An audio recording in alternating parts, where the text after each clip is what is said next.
नमस्कार दोस्तों, मेरा नाम है विमल सिंह। बालाजी स्टडी अड्डा में आपका स्वागत है। डीएलएड सेकंड सेमेस्टर के लिए महा मैराथन क्लास के अंतर्गत पूरा कोर्स हम आपको रिवीजन कराएंगे। अंतिम समय रिवीजन इसको आप मान लीजिए, क्योंकि कोर्स के संदर्भ में बाकी चीजें तो ऑलरेडी हम करा चुके हैं, पर ये क्विक रिवीजन के तौर पर सारी चीजें होंगी।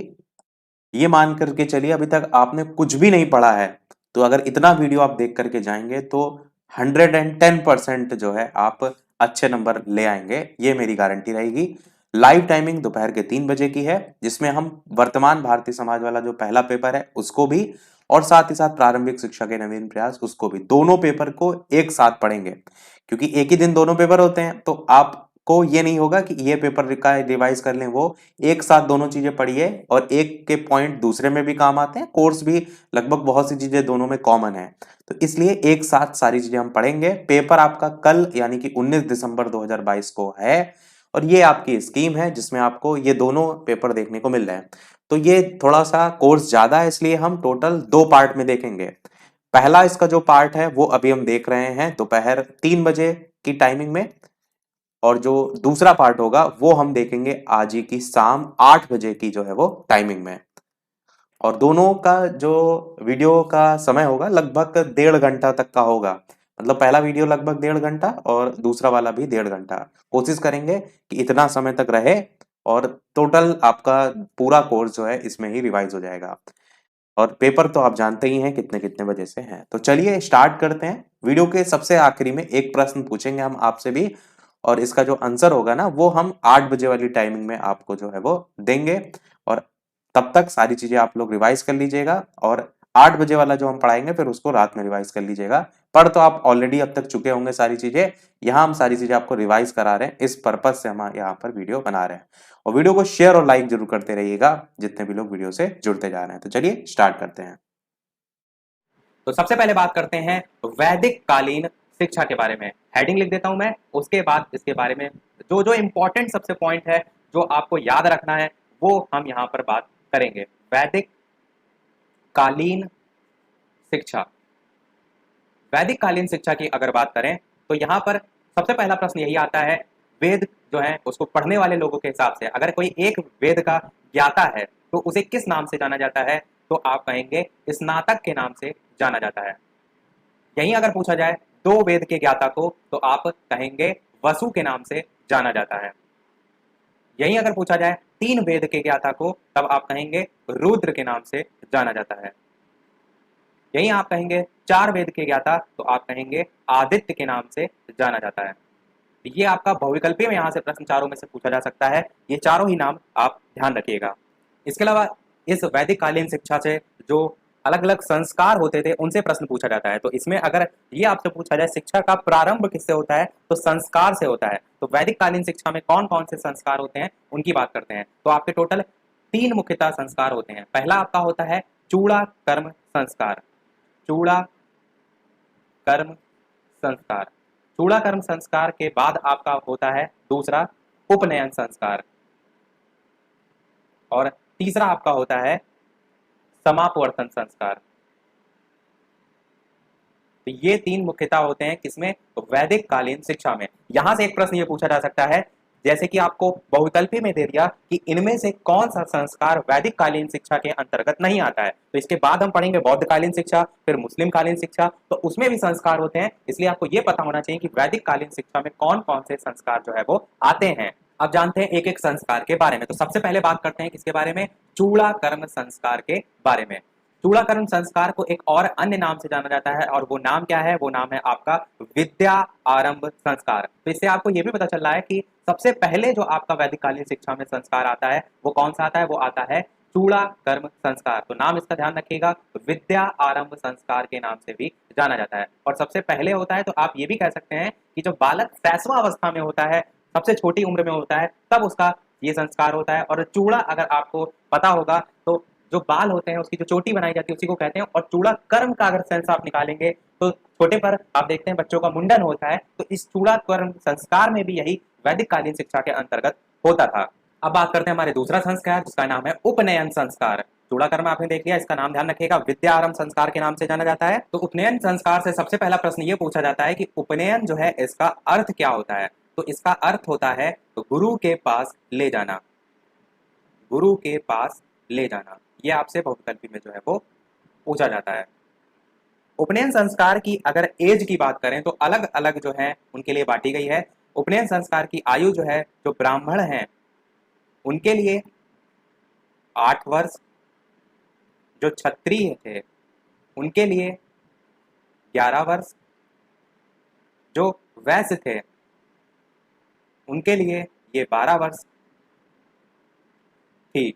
इसके अलावा जो वैदिक कालीन शिक्षा थी, इसमें स्टार्टिंग के लगभग 5 वर्ष तक आप कह सकते हैं कि जो शिक्षा होती थी वो घर पर ही दी जाती थी, और जब 5 वर्ष कंप्लीट कर लेता था बालक या बालिका, तो उसकी जो आयु है वो पूरी करने के बाद वो आश्रम में जाने के लिए एलिजिबल हो जाता था, और उसके बाद उसे आश्रम जो है वो ले जाया जाता था, जहां पर आप कह सकते हैं गुरुकुल में उसे औपचारिक जो शिक्षा है वो प्रदान की जाती है, जैसे कि राजनीति संबंधी, शस्त्र संबंधी और वेद संबंधी इन सभी प्रकार की शिक्षा जो है उसे प्रदान की जाती थी। और अगर बात करें उपनयन संस्कार की, ये क्या है मेन पॉइंट, तो इसमें आप कह सकते हैं कि वैदिक कालीन जो शिक्षा है उसमें जो उपनयन संस्कार है उसमें जो शिक्षार्थी है उसका जो परिवार है, मोह माया है, उससे उसे त्याग करना होता था, और गुरु की शरण में आकर जो शिक्षा है उसे प्रदान होती थी। तो शिक्षा प्राप्ति के दौरान जो गुरु है वही उसके माता या पिता जो है वो रहते थे। ऐसा जो है आप कह सकते हैं वचन लिया जाता था, और जब उसका उपनयन संस्कार हो जाता था तब जो विद्यार्थी है वो ब्रह्मचारी जो है वो कहलाता था, और साथ ही गुरुकुल में प्रवेश होने के लिए अधिकारी कह सकते हैं, या जैसे हम मैंने एलिजिबिलिटी की बात की, वो उसे जो है वो प्राप्त हो जाती थी।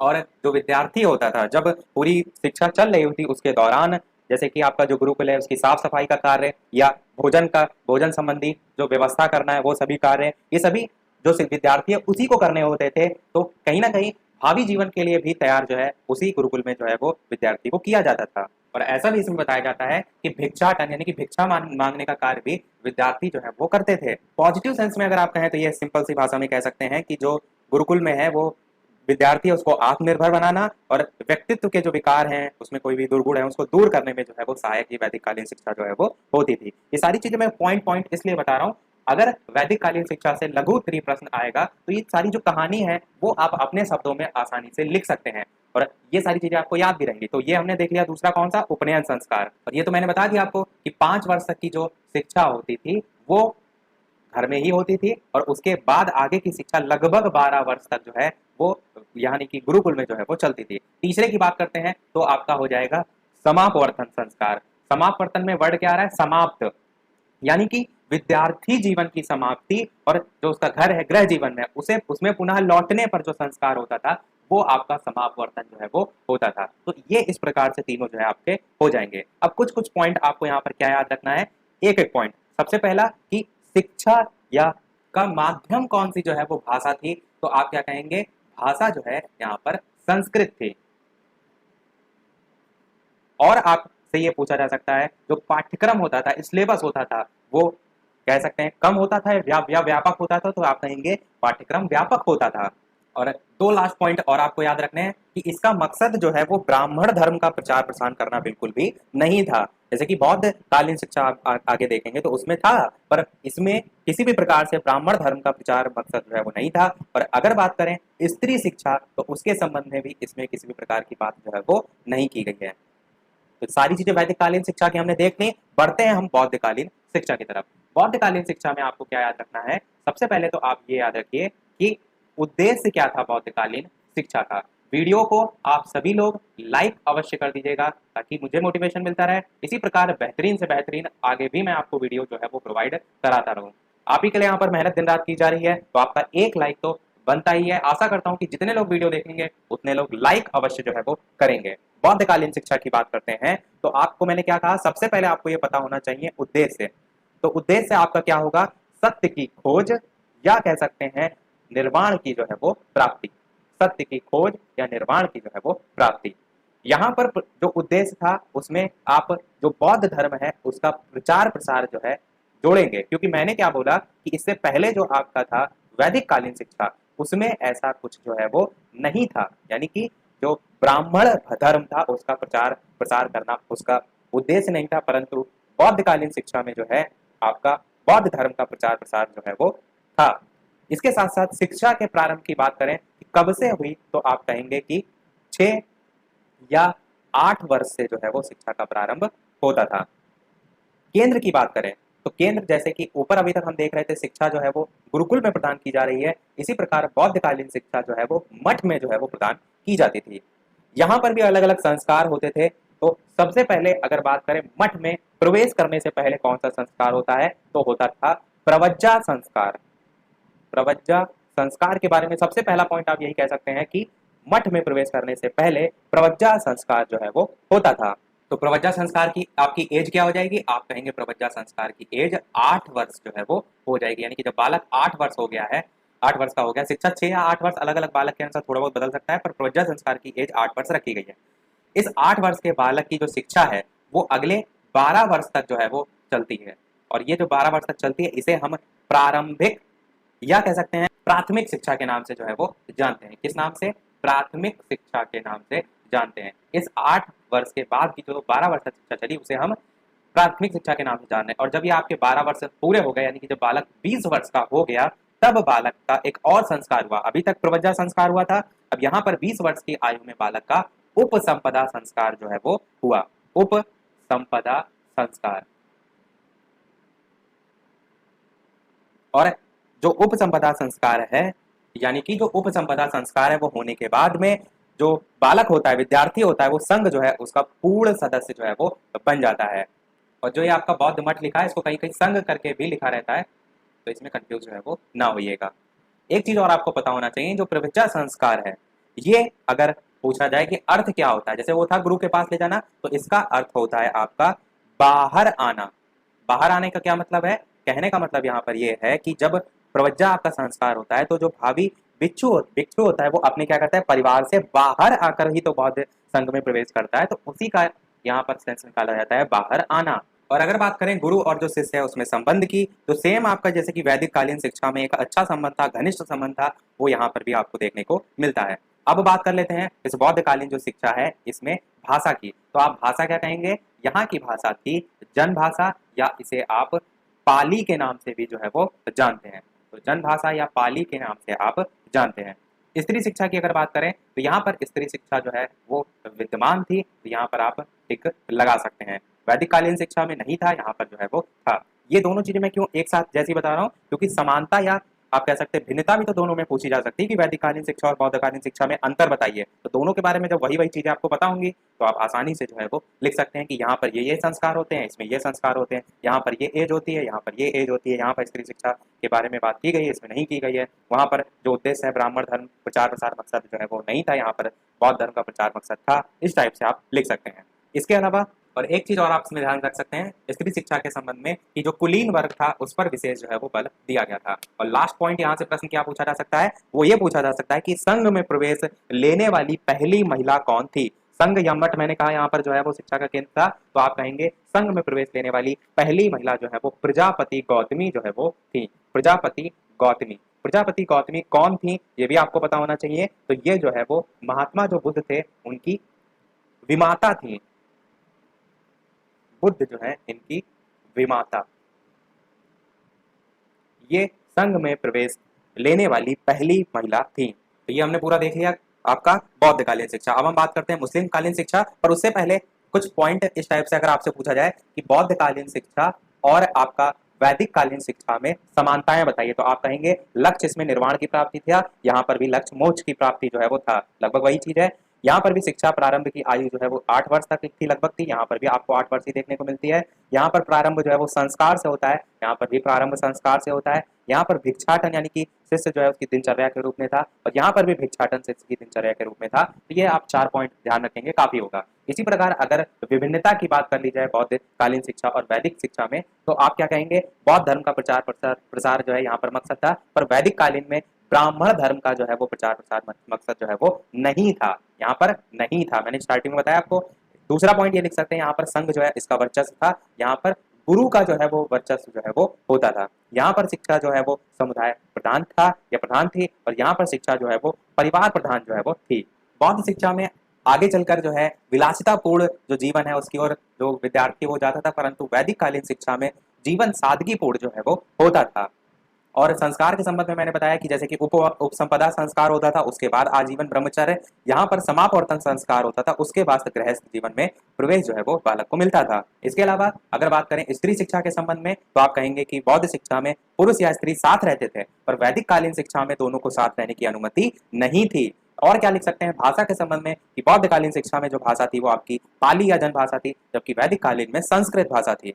और क्या कह सकते हैं कि जो संघ है उसका विद्यालय पर नियंत्रण होता था बौद्धकालीन शिक्षा में, और यहाँ पर गुरुकुल नियंत्रण से मुक्त रहता। तो इतने पॉइंट काफी हैं, क्योंकि अगर यहाँ से किसी भी प्रकार से प्रश्न आएगा तो आप डेफिनेटली 110% कर ले जाएं, ये मेरी पूरी कोशिश है। बढ़ते हैं आपके तीसरे पॉइंट की तरफ। तीसरा कौन सा है? मुस्लिम कालीन शिक्षा। तो मुस्लिम कालीन शिक्षा की अगर बात करें तो सबसे पहले आप क्या कहेंगे? उद्देश्य। तो उद्देश्य इसका क्या था? इस्लाम धर्म का प्रचार प्रसार जो है वो करना। इस्लाम धर्म जो है इसका प्रचार प्रसार जो है वो करना। और क्या कह सकते हैं उद्देश्य में कि उसकी जो संस्कृति है उसका प्रचार प्रसार करना, तो यहाँ पर वो भी आप समझ जाएंगे। भाषा की बात करें तो यहाँ पर कौन सी भाषा होती है? तो आप कहेंगे अरबी भाषा जो है वो होती है। और ये अरबी भाषा जो होती है ये होती है आपकी प्राथमिक स्तर पर। इस चीज को ध्यान से समझिए, यहाँ पर दो भाषा होती हैं, एक उच्च स्तर पर, एक प्राथमिक स्तर पर। तो प्राथमिक स्तर पर जब भाषा की बात की जाए तो अरबी, और यदि उच्च स्तर की बात की जाए तो आप क्या कहेंगे? फारसी। ये दो हो गया। अब एक पॉइंट इसी प्राथमिक शिक्षा से संबंधित कि जो प्राथमिक स्तर पर शिक्षा है वो प्रदान जो की जाती थी वो मकतब में की जाती थी। उच्च स्तर पर जो है जो शिक्षा प्रदान की जाती थी फारसी भाषा में, वो आपकी मदरसों में जो है वो प्रदान की जाती थी। तो ये आपको मकतब और मदरस में अंतर भी पता होना चाहिए। मदरसा जो है वो आपका उच्च शिक्षा से संबंधित है, ये उच्च शिक्षा से संबंधित है जहाँ पर फारसी भाषा में शिक्षा प्रदान की जाती थी। तो मकतब आपका अरबी भाषा में से संबंधित है, जिसमें प्राथमिक स्तर पर अरबी भाषा में शिक्षा प्रदान की जाती थी। अब बात करते हैं स्त्री शिक्षा के संबंध में। तो आप क्या कहेंगे? मुस्लिम कालीन शिक्षा में स्त्री शिक्षा में विशेषकर जो आपका कुलीन वर्ग था उस पर बल दिया गया था, और इसका एक उदाहरण भी यहाँ पर देखने को मिला था, और वो था एक पुस्तक बाबर जो था उसकी पुत्री, बाबर की पुत्री जिसका नाम क्या था? गुलबदन बेगम। गुलबदन बेगम, इसकी एक पुस्तक थी जिसका नाम था हुमायूं नामा।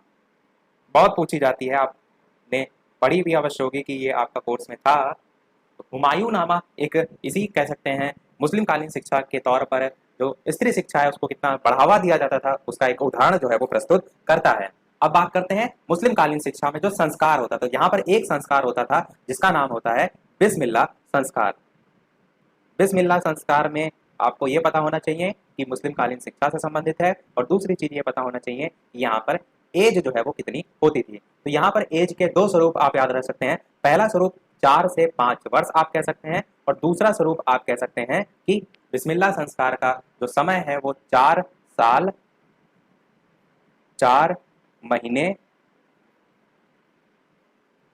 4 दिन इस पर जो है वो होता था। तो ये भी आपको देखने को मिलता है, 4 से 5 वर्ष इस प्रकार से एवरेज में लिखा देखने को मिलता है। तो आप दोनों याद रख सकते हैं, अगर ऑप्शन में दिख जाए तो आप इस प्रकार से भी लिख सकते हैं, पर बाकी आप अपने अनुसार जो है वो लिख सकते हैं।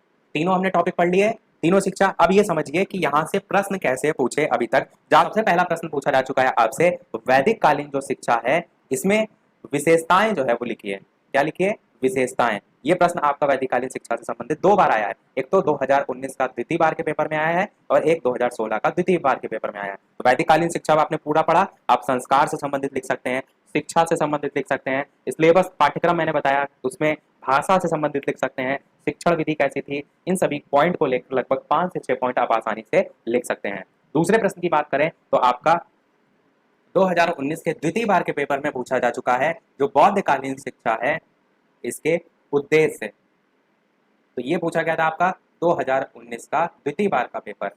इसमें आप क्या लिख सकते हैं? उद्देश्य के अंतर्गत कि शुद्ध चरित्र निर्माण पर जोर दिया गया, सामाजिक कुशलता थी उसके विकास पर जोर दिया गया, और सत्य की खोज, निर्वाण की प्राप्ति उस पर जोर दिया गया। ये सारी उद्देश्य के अंतर्गत आप लिख सकते हैं। तो ये आपका प्रश्न यहाँ से पूछा गया था। बात करते हैं तीसरे प्रश्न की। तो आपका तीसरा प्रश्न पूछा गया था इन्हीं तीन टॉपिक से मध्यकालीन शिक्षा जो है इसके संबंध में, कि मध्यकालीन शिक्षा के उद्देश्य जो है वो लिखिए।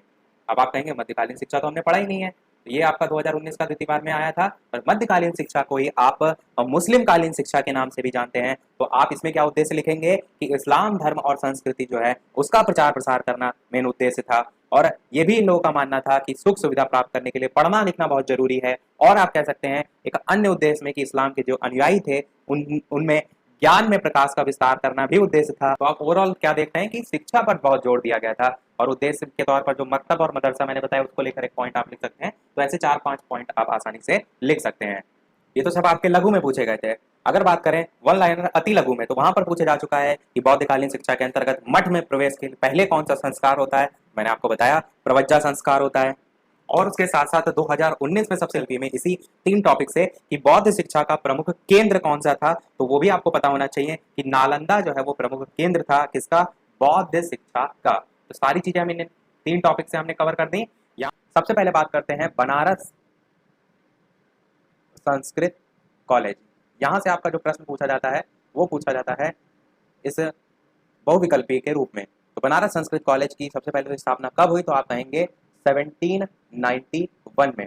दूसरी चीज यहाँ पर किसके द्वारा, तो जोनायल डंकन जो है इनके प्रयासों के आधार पर कह सकते हैं, या डायरेक्ट आप कह सकते हैं कि इनके ही कारण जो है वो हुई बनारस संस्कृत कॉलेज की स्थापना। इसमें मनुस्मृति जो है उस पर आधारित हिंदू कानूनों की शिक्षा देकर जो अंग्रेज थे उनके लिए हिंदू सलाहकार तैयार करना इसमें मेन लक्ष्य रखा गया था। फिर से मैं अपनी बात को रिपीट कर रहा हूं कि जो मनुस्मृति है उस पर आधारित, मनुस्मृति जो है इस पर आधारित जो हिंदू कानून है इसकी शिक्षा देकर जो अंग्रेज थे उनके लिए हिंदू सलाहकार तैयार करना जो है इसमें लक्ष्य रखा गया था। कहीं ना कहीं उनका अपना ही मतलब था अंग्रेजों का, आप ये भी कह सकते हैं। दूसरी बात करते हैं कलकत्ता मदरसा जो है उसके बारे में। कलकत्ता मदरसा,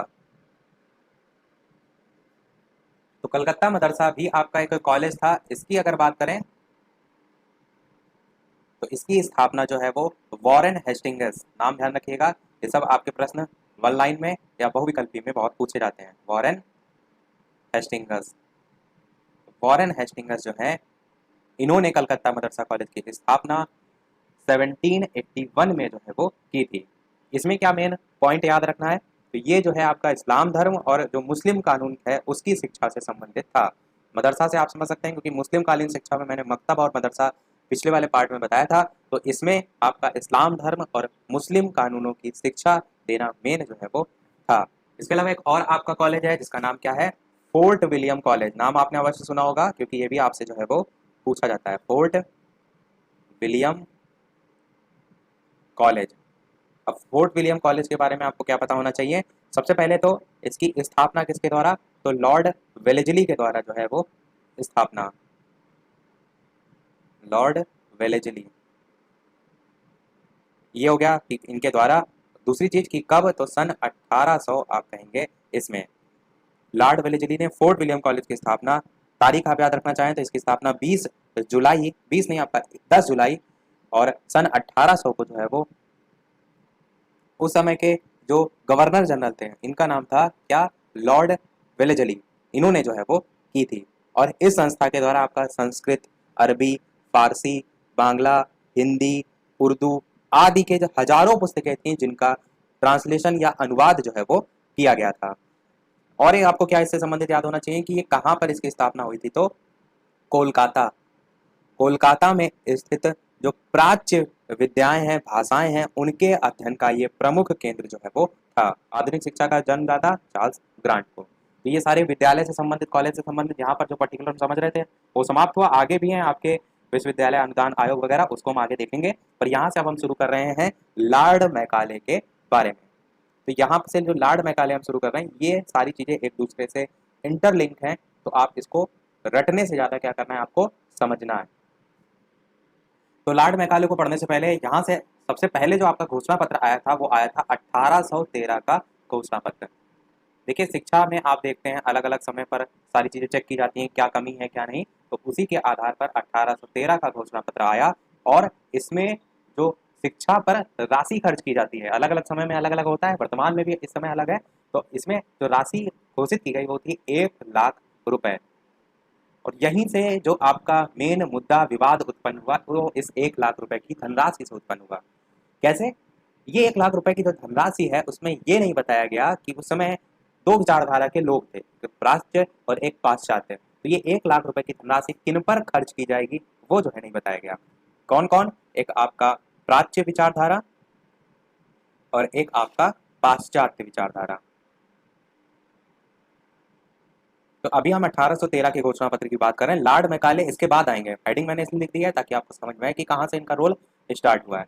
तो प्राच्य विचारधारा वाले लोग ये चाहते थे कि जो शिक्षा है उसका माध्यम हमारी हिंदी भाषा हो, मातृभाषा हो। तो प्राच्य विचारधारा वाले लोग हिंदी या कह सकते हैं मातृभाषा पर जोर जो है वो देते थे। परंतु पाश्चात्य विचारधारा वाले लोग ये चाहते थे कि हिंदी ऐसी भाषा है जो ज़्यादा जगह नहीं बोली जाती है। इंग्लिश जो है वो एक व्यापक रूप से फैली भी हुई है, तो अगर हिंदी आप बोलते रहेंगे तो आप पिछड़ जाएंगे। इसलिए पाश्चात्य विचारधारा वाले लोग जो है इंग्लिश को समर्थन देते थे और ये चाहते थे कि भाषा का माध्यम अंग्रेजी जो है वो बने। अब ये जो 1 लाख रुपए की धनराशि थी, ये 1813 के घोषणा पत्र में ये नहीं बताया गया था कि ये आपकी प्राच्य विचारधारा वाले लोगों के लिए है या पाश्चात्य विचारधारा वाले लोगों के लिए। तो ये जो आपका यहाँ से विवाद उत्पन्न हुआ प्राच्य और पाश्चात्य में से किसके लिए धनराशि हो, तो यही आपका प्राच्य और पाश्चात्य विवाद के रूप में भी या विवाद के नाम से भी जाना जाता है। प्रश्न आपसे पूछा जा सकता है कि प्राच्य पाश्चात्य विवाद क्या था। अब देखते हैं आगे की कहानी। आगे की कहानी ये है कि कोई भी आपका पत्र आता है, घोषणा पत्र आता है या कंपनी का या 1813 का घोषणा पत्र आया, आगे चलकर क्या होता है समय के अनुसार उसमें काफी जो चेंजेस हैं वो करने पड़ते हैं। तो कंपनी क्या करती है, वो जो पत्र है, घोषणा पत्र है, उसका फिर से पुनरावर्तन करती है, चेक करती है क्या चीज उसमें कमी रह गई, क्या संशोधन की आवश्यकता है। जैसे कि राष्ट्रीय शिक्षा नीति को लेकर आप देख सकते हैं कि पहले आपकी 1986 में आई थी, फिर संशोधित हुई आपकी, तो वही अभी भी आई 2020 में भी। तो समय समय पर क्या होता है उसमें संशोधन होता है। तो इस 1813 का जो घोषणा पत्र था कंपनी का, इसमें एक बार फिर से पुनरावर्तन हुआ और कितने साल बाद? 20 साल बाद। तो एक प्रश्न ये भी पूछा जाता है कि जो पुनरावर्तन है वो कितने साल बाद जो भी आज्ञा पत्र है कंपनी का होता है, तो आप कहेंगे 20 साल बाद। तो 1813 में 20 साल जोड़ेंगे तो आपका 1833 जो है यहाँ पर आ जाएगा। यानी कि 1833 में फिर से आपकी सारी चीजें उस घोषणा पत्र की चेक की गई, क्या उसमें कमियां हैं। इस 1 लाख रुपए की धनराशि को भी देखा गया कि इसमें क्या सुधार किया जाना चाहिए। फिर हम बात करेंगे अब 1833 जो है इसके घोषणा पत्र की। तो 1833 के घोषणा पत्र में सबसे पहले आपको ये पता होना चाहिए कि ये जो लॉर्ड मैकाले हैं, लॉर्ड मैकाले जो है इनको प्रथम कानूनी सदस्य के रूप में जो है वो नामित किया गया। प्रथम कानूनी सदस्य के रूप में नामित किया गया। किसमें किया गया? 1833 के आज्ञा पत्र में। अब 1833 का जो आज्ञा पत्र था इसमें क्या सुधार किया गया? तो सुधार, ये सबसे बड़ा सुधार हुआ था कि ये जो 1 लाख रुपए की धनराशि थी इसे इस 1833 में बढ़ाकर 10 लाख रुपए जो है वो कर दिया गया, क्योंकि कम भी थी, विवाद भी उत्पन्न हो रहा था। तो ऐसा सोचा गया कि जो ये धनराशि है इसको बढ़ा दिया जाए, जिससे क्या होगा, प्राच्य पाश्चात्य विवाद जो है उसमें कहीं ना कहीं कमी आएगी, क्योंकि उनके लिए धनराशि निश्चित कर दी जा रही है। परंतु 10 लाख रुपए धनराशि बढ़ाने के बावजूद भी क्या हुआ, ये जो विवाद चल रहा था प्राच्य पाश्चात्य वाला वो समाप्त नहीं हुआ। फिर आपका क्या हुआ, आप कहेंगे कि 10 लाख रुपए की धनराशि बढ़ाने के बावजूद भी प्राच्य पाश्चात्य विवाद नहीं समाप्त हुआ। फिर 1833 के बाद आएंगे लॉर्ड मैकाले के घोषणा पत्र पर। तो उस समय के जो गवर्नर जनरल थे जिनका नाम क्या था, उनका नाम लॉर्ड विलियम बेंटिक था। तो लॉर्ड विलियम बेंटिक ने क्या किया, जो लॉर्ड मैकाले थे इनके लोक जो शिक्षा समिति था उसका सभापति नियुक्त किया। और ये जो विवाद आपका प्राच्य पाश्चात्य था इसको सुलझाने के लिए कानूनी सलाह देने का अनुरोध किया। आप पूरी कहानी को जोड़ कर रखिएगा तभी आपको समझ में भी आएगा और आप आसानी से कोई भी प्रश्न कहीं से भी आएगा आसानी से लिख लेंगे। कानूनी सलाह देने का अनुरोध किया। अभी तक हमने जो सारी चीजें दिखी हैं यहीं पर सब लिखी हैं, अब इनको मैं सब डिलीट कर रहा हूँ। और अनुरोध करने के बाद यानी कि लॉर्ड विलियम बेंटिक ने मैकाले को अनुरोध किया, तो लॉर्ड मैकाले ने क्या किया, जो पहले घोषणा पत्र आया था 1813 में, इन सभी की जांच की और इसकी धारा 48, 1813 का जो घोषणा पत्र था जिसमें जो 1 लाख रुपए की धनराशि थी, इसकी धारा 48 जो थी इसमें अंकित 1 लाख रुपए की जो धनराशि थी इसको व्यय करने की क्या विधि है उसको देखा। और फिर अपनी जो सलाह थी उसको अपने इन्होंने खुद के घोषणा पत्र में, जिसे हम लॉर्ड मैकाले का घोषणा पत्र के रूप में जानते हैं, उसमें प्रस्तुत किया। तो सारी चीजें रफ करके क्या लिखते हैं, लॉर्ड मैकाले का घोषणा पत्र। यहाँ से एक ना एक प्रश्न आपका लघु, अति लघु कहीं भी पूछा अवश्य जाएगा, तो आपको एकदम ये सारी चीज़ें पता होना चाहिए ताकि आप आसानी से लिख सकें। और वीडियो पसंद आ रहा हो तो वीडियो को सभी लोग लाइक अवश्य कर दीजिए, आप ही के लिए यहाँ पर मेहनत की जा रही है, आपका एक लाइक तो बनता ही है। सारी चीज़ें मैं आपको इतनी सरल तरीके से बता रहा हूँ कि जब आप यही पढ़ेंगे जाकर किताबों में तो आपको समझ में नहीं आएगा क्या सब चीज़ें खिचड़ी लिखी हुई है। मैं आपको एक कहानी के रूप में बता रहा हूँ ताकि आप सुन के जाएँ, पेपर वाले दिन देख के चले जाएंगे, सारे पेपर में कुछ भी कहीं से भी पूछा जाएगा आप आसानी से कर ले जाएंगे। तो मेरी मेहनत के लिए एक लाइक तो आपका बनता ही है। अब बात करते हैं लॉर्ड मैकाले के घोषणा पत्र की। सबसे पहले तो कब आया था, तो 2 फरवरी 1835। अब ये जो 2 फरवरी की तारीख है ये आपको 3 फरवरी भी लिखी देखने को मिलती है, 4 फरवरी भी लिखी देखने को मिलती है, और बहुत सी अधिक मात्रा में अगर आप देखेंगे किताबों में तो 2 फरवरी देखने को मिलती है। इसीलिए मैं यहाँ पर 2 फरवरी जो है वो लिख रहा हूँ। 2 फरवरी को लॉर्ड मैकाले का जो घोषणा पत्र आया उसको इन्होंने लॉर्ड विलियम बेंटिक को भेज दिया, क्योंकि लॉर्ड विलियम बेंटिक ने ही तो इनसे सुझाव मांगा था कि आप बताइए क्या सुझाव है, तो इन्होंने घोषणा पत्र के रूप में अपना जो है 2 फरवरी 1835 को लॉर्ड विलियम बेंटिक को भेज दिया। लॉर्ड मैकाले जो थे इनके बारे में कुछ कथन भी पूछे जाते हैं। पहला कथन तो आपको यही पूछा जाता है कि लॉर्ड मैकाले शिक्षा द्वारा भारत में ऐसे वर्ग का निर्माण करना चाहते थे जो, अगर बात करें रंग रूप में, तो आपका रंग रूप में तो भारतीय हो, परंतु अगर बात करें वेशभूषा या बातचीत आप कह सकते हैं या चिंतन कह सकते हैं, उसमें जो है वो अंग्रेज हो। तो ये कथन पूछ लिया जाता है कि किसके द्वारा कहा गया, तो आप कहेंगे लॉर्ड मैकाले के द्वारा कहा गया। अब लॉर्ड मैकाले ने अपने घोषणा पत्र में क्या कहा उसको आप पॉइंट वाइज सुनते चलिए। सबसे पहला पॉइंट हो जाएगा आपका कि जो धनराशि थी जो शिक्षा पर खर्च की जा रही थी वो व्यय करने के लिए सरकार पर किसी भी प्रकार का कोई प्रतिबंध जो है वो नहीं होगा, वो इस धनराशि को अपनी इच्छा अनुसार किसी भी प्रकार से व्यय कर सकती है। ये इनके पहले पॉइंट में आ जाएगा। दूसरा इन्होंने क्या किया, जो प्राच्य पाश्चात्य काफी विवाद चल रहा था, तो जो प्राच्य शिक्षालय बने हुए थे जहाँ पर प्राच्य संबंधी शिक्षा प्रदान की जाती है, प्राच्य शिक्षालयों का उन्मूलन या कह सकते हैं उनको नष्ट जो है वो नहीं किया जाएगा। ये आप कह सकते हैं इसमें एक मेन पॉइंट था, क्योंकि पाश्चात्य विचारधारा वाले लोग ऐसे थे कहीं ना कहीं जो आपके हाई क्वालिफाइड लोगों में आते हैं, तो उनकी बात ज्यादा मानने का चांसेस रहते थे। प्राच्य शिक्षालय जो है या प्राच्य विचारधारा लोगों की वैल्यू उस समय थोड़ा सा कम थी, तो इसलिए प्राच्य शिक्षालयों का उन्मूलन नहीं किया जाएगा, ये एक मेन पॉइंट था। और पॉइंट आपका इसमें क्या था कि जो यूरोपीय साहित्य है और विज्ञान है उसका प्रचार करने के लिए धनराशि को व्यय किया जाएगा, और जो प्राच्य विद्या संबंधी पुस्तकें हैं उसके संबंध में इन्होंने कहा कि किसी भी प्रकार का मुद्रण या प्रकाशन जो है वो भविष्य में नहीं होगा। तो यहाँ पर थोड़ा सा यूरोपीय साहित्य को शामिल करने के लिए इन्होंने कहा। तो अगर एक लाइन में आप इनके घोषणा पत्र को डिफाइन करना चाहें तो आप क्या कह सकते हैं कि इन्होंने जो भारतीय साहित्य था इसको निरर्थक बताया था। भारतीय साहित्य को निरर्थक बताया कि अरे भारतीय साहित्य बेकार है, और अंग्रेजी जो है इसको अधिक समृद्ध जो है वो बताया था। ये कह सकते हैं इनके घोषणा पत्र का पूरा निचोड़ हो जाएगा। तो इन्होंने कुछ तो प्रयास किए प्राच्य पाश्चात्य विवाद को समाप्त करने के लिए, जैसे कि प्राच्य शिक्षालय जो उनका उन्मूलन नहीं किया जाएगा, और इन्होंने सोचा कि शायद इससे फर्क पड़े और प्राच्य पाश्चात्य विवाद समाप्त हो जाए। तो आप कहेंगे इससे भी समाप्त नहीं हुआ था, अंशतः समाप्त कह सकते हैं कि थोड़ा बहुत फर्क अवश्य पड़ा था कुछ इनके पॉइंट से, पर पूरी तरीके से लॉर्ड मैकाले के घोषणा पत्र से प्राच्य पाश्चात्य विवाद समाप्त नहीं हुआ था। अब प्रश्न ये उठता है तो फिर समाप्त कब हुआ, तो अब इसका नेक्स्ट पॉइंट है उसकी हम बात करते हैं। उसको देखने से पहले लॉर्ड मैकाले के घोषणा पत्र में कुछ दोष की भी बात कर लेते हैं, क्योंकि यहाँ से पूछे जाते हैं क्या इनमें कमियां थी। तो एक दो पॉइंट आपको मोटे मोटे पता होना चाहिए। पहला पॉइंट आप ये कह सकते हैं कि भारतीयों में कहीं ना कहीं फूट डालना, लड़ाई कराना का बीजारोपण का कार्य इन्होंने जो लॉर्ड मैकाले का घोषणा पत्र है उसने किया था। तो दूसरे पॉइंट में आप ये कह सकते हैं कि भारतीय साहित्य और जो संस्कृति है उसकी पूरी तरीके से अवहेलना की गई थी। ये सब दोष हैं। तीसरा आप कह सकते हैं जो भारतीय धर्म है उसकी भी अवहेलना की गई थी। चौथा आप कह सकते हैं जो विदेशी सभ्यता थी उसको भारत पर थोपा गया था, क्योंकि भारत तो चाह नहीं रहा था कि आप पाश्चात्य शिक्षा को आगे बढ़ाएं, वो तो प्राच्य के चक्कर में था।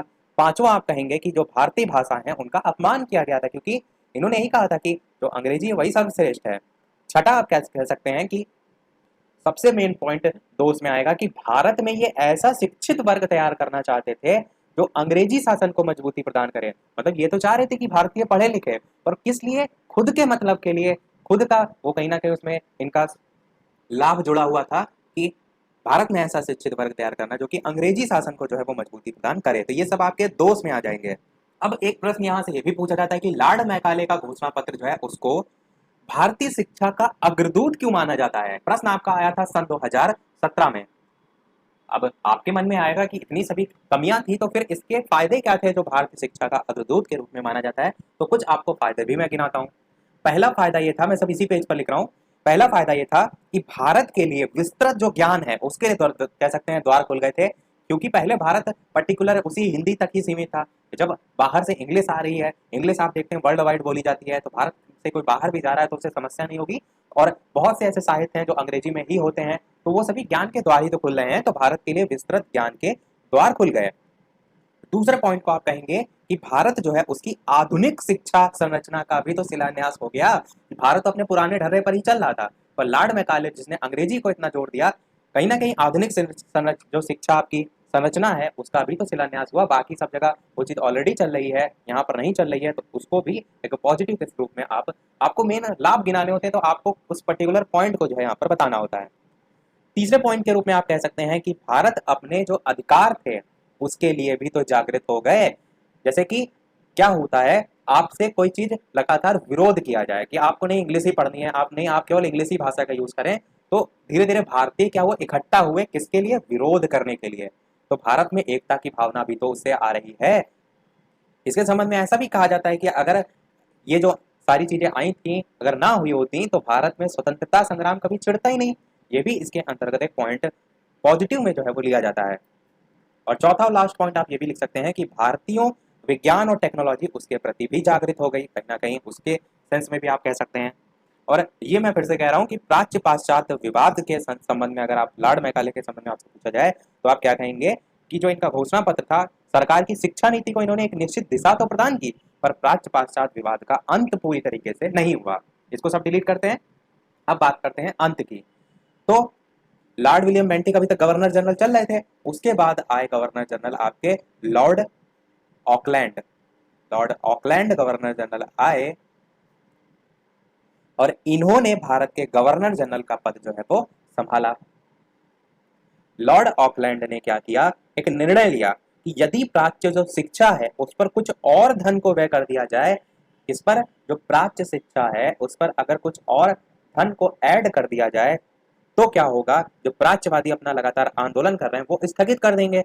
और इसलिए तत्कालीन जो गवर्नर जनरल लॉर्ड ऑकलैंड थे, इन्होंने अपने विवरण पत्र में, इनका विवरण पत्र कब आया, इनका आया 1839 में, 1835 के बाद 4 साल बाद आया, जिसे हम 1839 का लॉर्ड ऑकलैंड का घोषणा पत्र जो है उसके नाम से जानते हैं। और इनके आज्ञा पत्र में क्या किया गया, सबसे पहला पॉइंट कि जो प्राच्यवादी थे इनकी शिक्षा पर जो व्यय था उसमें वृद्धि कर दी गई। और दूसरी सबसे महत्वपूर्ण पॉइंट ये कि जो प्राच्य पाश्चात्य विवाद था, इसी वृद्धि के कारण वो पूरी तरीके से समाप्त हो गया। आपको समझ में आ गया होगा कि कैसे ये समाप्त हुआ। इसमें शिक्षा पर और ज्यादा वृद्धि कर दी गई, और इसमें जो वृद्धि वो बताई जाती है कि प्राच्यवादियों की प्रति वर्ष 31,000 की अतिरिक्त धनराशि देने की घोषणा जो है वो की गई। और इसी घोषणा ने जो प्राच्यवादी थे उनको प्रसन्न कर दिया, और इसी से जो लंबे समय से विवाद चला आ रहा था वो समाप्त हो गया। इसमें एक पॉइंट भी इन्होंने कहा था कहीं ना कहीं प्राच्यवादियों को लुभाने के लिए कि जो आपकी संस्कृत भाषा है और जो अरबी भाषा है, इन दोनों भाषाओं पर जो भी व्यय किया जाता है वो करने के बाद जो पैसा रुपया बचेगा वो आपका अंग्रेजी शिक्षा पर जो है वो खर्च किया जाएगा। ये इस घोषणा पत्र में आया था। तो सारी चीजें इससे कंप्लीट हो गई। अब हमारा नेक्स्ट आएगा वुड का घोषणा पत्र। इसका वुड का घोषणा पत्र, वुड का घोषणा पत्र को ही एक और नाम से हम जानते हैं, और वो नाम क्या है, वुड डिस्पैच।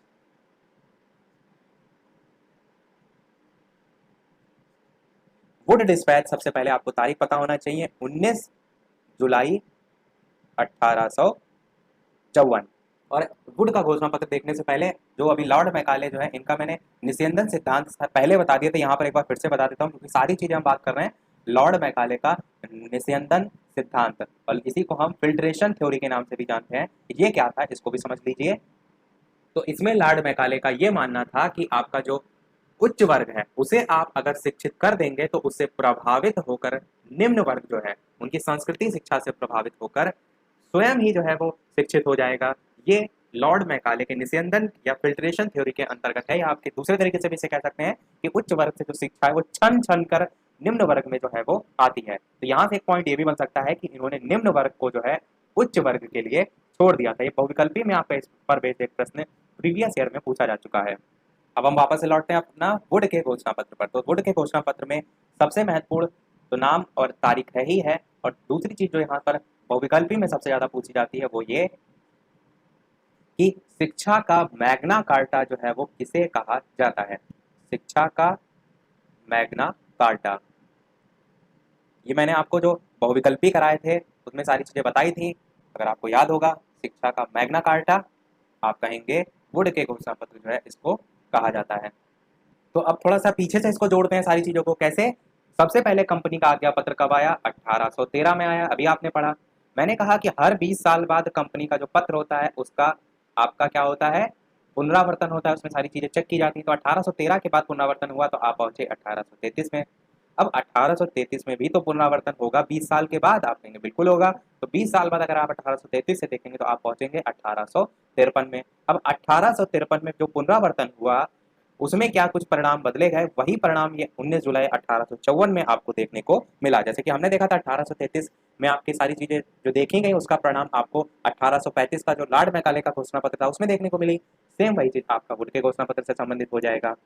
तो इसी की अगर आगे बात करें तो इसको आप आगे क्या कहेंगे कि जो सबसे पहले आपका संसदीय प्रवर समिति थी, संसदीय प्रवर समिति, इसने क्या किया, यहाँ पर आप देख रहे हैं 1853 में सारी चीजें हो रही हैं। तो इसने क्या किया, जो रिपोर्ट थी सबसे पहले सौंपी किसको, तो बोर्ड ऑफ कंट्रोल को सौंपी कि क्या क्या सारी चीजें वर्तमान में है। अब यही तो करते हैं, सबसे पहले चेक करते हैं क्या वर्तमान में स्थिति है, क्या उसको और आवश्यक है। तो संसदीय प्रवर समिति ने रिपोर्ट सौंपी बोर्ड ऑफ कंट्रोल को, और बोर्ड ऑफ कंट्रोल का जो अध्यक्ष था वो कौन था, वो थे आपके चार्ल्स वुड। चार्ल्स वुड, ये वुड वही हैं जिनके नाम पर वुड का घोषणा पत्र बना है। समझ रहे हैं आप, ये जो चार्ल्स वुड हैं ये वही हैं जिनका है वुड का घोषणा पत्र। तो चार्ल्स वुड जो है इन्होंने क्या किया, बोर्ड ऑफ कंट्रोल ने तो इनको दे दिया।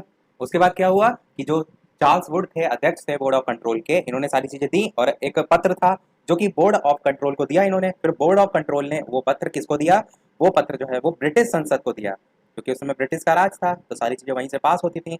तो ब्रिटिश संसद को इन्होंने फिर वही पत्र जो है वो दिया। क्या दिया, पत्र दिया। और ये जो पत्र था ये वही पत्र था जो वुड का घोषणा पत्र जो है वो था। समझ गए आप कि कैसे जो है आपका ये आया है। अब बात करते हैं इसके अंतर्गत क्या सारी चीजें आती हैं वो, तो सारी चीजें मैं रफ कर रहा हूँ। अब बात करते हैं वुड के घोषणा पत्र में। सबसे पहला जो प्रश्न पूछा जाता है वो फिल्ट्रेशन थ्योरी यानी कि निस्यंदन सिद्धांत से पूछा जाता है। निस्यंदन सिद्धांत जो है इसके विरुद्ध घोषणा पत्र के रूप में किस कई घोषणा पत्र को जाना जाता है, ये पूछा जाता है सबसे पहला प्रश्न। तो आप क्या कहेंगे, विरुद्ध घोषणा पत्र के रूप में जो आपका वुड का घोषणा पत्र है उसको जाना जाता है। निस्यंदन सिद्धांत के विरुद्ध घोषणा पत्र के रूप में वुड के घोषणा पत्र को जाना जाता है। रीजन इसका इसलिए है क्योंकि निस्यंदन सिद्धांत में मैंने बताया कि निम्न वर्ग के लोगों पर ध्यान नहीं दिया गया था, निम्न वर्ग के लोगों को उच्च वर्ग के लिए छोड़ दिया गया था। और बात करें अगर वुड के घोषणा पत्र की, तो इसमें क्या किया था इन्होंने, जो जनसाधारण लोग थे उनको इन्होंने शामिल किया था अपने घोषणा पत्र में, उनका भी भला हो। तो इसीलिए कहा जाता है निस्यंदन सिद्धांत के विरुद्ध घोषणा पत्र। इतनी बात आप समझ गए। अब बात करते हैं शिक्षा के संबंध में। तो शिक्षा में अगर भाषा की बात करें तो हिंदी यानी कि देसी भाषाएं आप कह सकते हैं इसी को दूसरी भाषा में, और आपका इंग्लिश, दोनों ही भाषाओं में शिक्षा पर इन्होंने जो है अपने घोषणा पत्र में बात कही। शिक्षा की बात हो गई। अब बात करते हैं दोष या कमी की। तो दोष आप क्या कह सकते हैं इसमें, सेम वही लॉर्ड मैकाले वाले दोष यहाँ भी आप कह सकते हैं कि भारतीयों को यहाँ पर इस उद्देश्य से शिक्षा देने का मेन मकसद रखा गया था कि ब्रिटिश शासन को और मजबूत सहयोग मिले। जो भी आपकी शिक्षा की बात की जा रही थी वो कहीं ना कहीं वो अपने मतलब के लिए थी कि जो भारतीय वो पढ़े लिखे हैं और उनमें जो अधिक पढ़े लिखे हैं उनको ब्रिटिश शासन में ही शामिल कर लिया जाए। और इसमें आगे ये भी देखने को मिला कि लोग नौकरी पाने के लिए शिक्षा ग्रहण भी करने लगे। तो ये इसमें एक दोष के अंतर्गत आता है। मैं कुछ ही पॉइंट इसलिए बता रहा हूँ कि मेन आप याद रखें और अपने लैंग्वेज में जो है उसे लिख। वीडियो को शेयर अवश्य कर दीजिएगा अगर आप कर सकते हैं तो। दोस्त मैंने बात कर लिया। अब इन्हीं के घोषणा पत्र से ही जो संबंधित है दो सन वो आपको पता होना चाहिए। एक सन आपका 1856 है जिसमें क्या हुआ था, प्रत्येक प्रांत में शिक्षा विभाग जो है वो खोले गए, शिक्षा विभाग। और इसी के एक साल बाद यानी कि 1857 में आपका मुंबई, चेन्नई, कोलकाता में विश्वविद्यालय जो है वो खोले गए और साथ ही साथ जो अनुदान दिया जाता था उसमें वृद्धि करने को लेकर भी जो है वो बात की गई। यहाँ से एक प्रश्न ये भी पूछा जा सकता है इन्हीं के घोषणा पत्र से संबंधित कि उस समय राज्य का सर्वोच्च शिक्षा अधिकारी कौन होता था, तो उसे हम जन शिक्षा संचालक के नाम से जो है वो जानते हैं, जन शिक्षा संचालक। वुड का घोषणा पत्र आपका कंप्लीट हो गया। हंटर कमीशन, तो आपको जितने भी यहाँ पर कमीशन वगैरह आए हैं उनके संबंध में क्या क्या याद रखना है। सबसे पहले तो वो कब आया था वो याद रखना है। तो हंटर कमीशन आपका आया था 3 फरवरी 1882। तारीख आप भूल सकते हैं पर सन ना भूलिएगा, 1882। दूसरी चीज आपको ये याद रखनी है कि इसको और किस नाम से जाना जाता है, तो प्राथमिक शिक्षा पर प्रथम आयोग के नाम से जाना जाता है। इसका एक और नाम है, वो क्या नाम है, आप कहेंगे भारतीय शिक्षा आयोग के नाम से भी इसे जाना जाता है।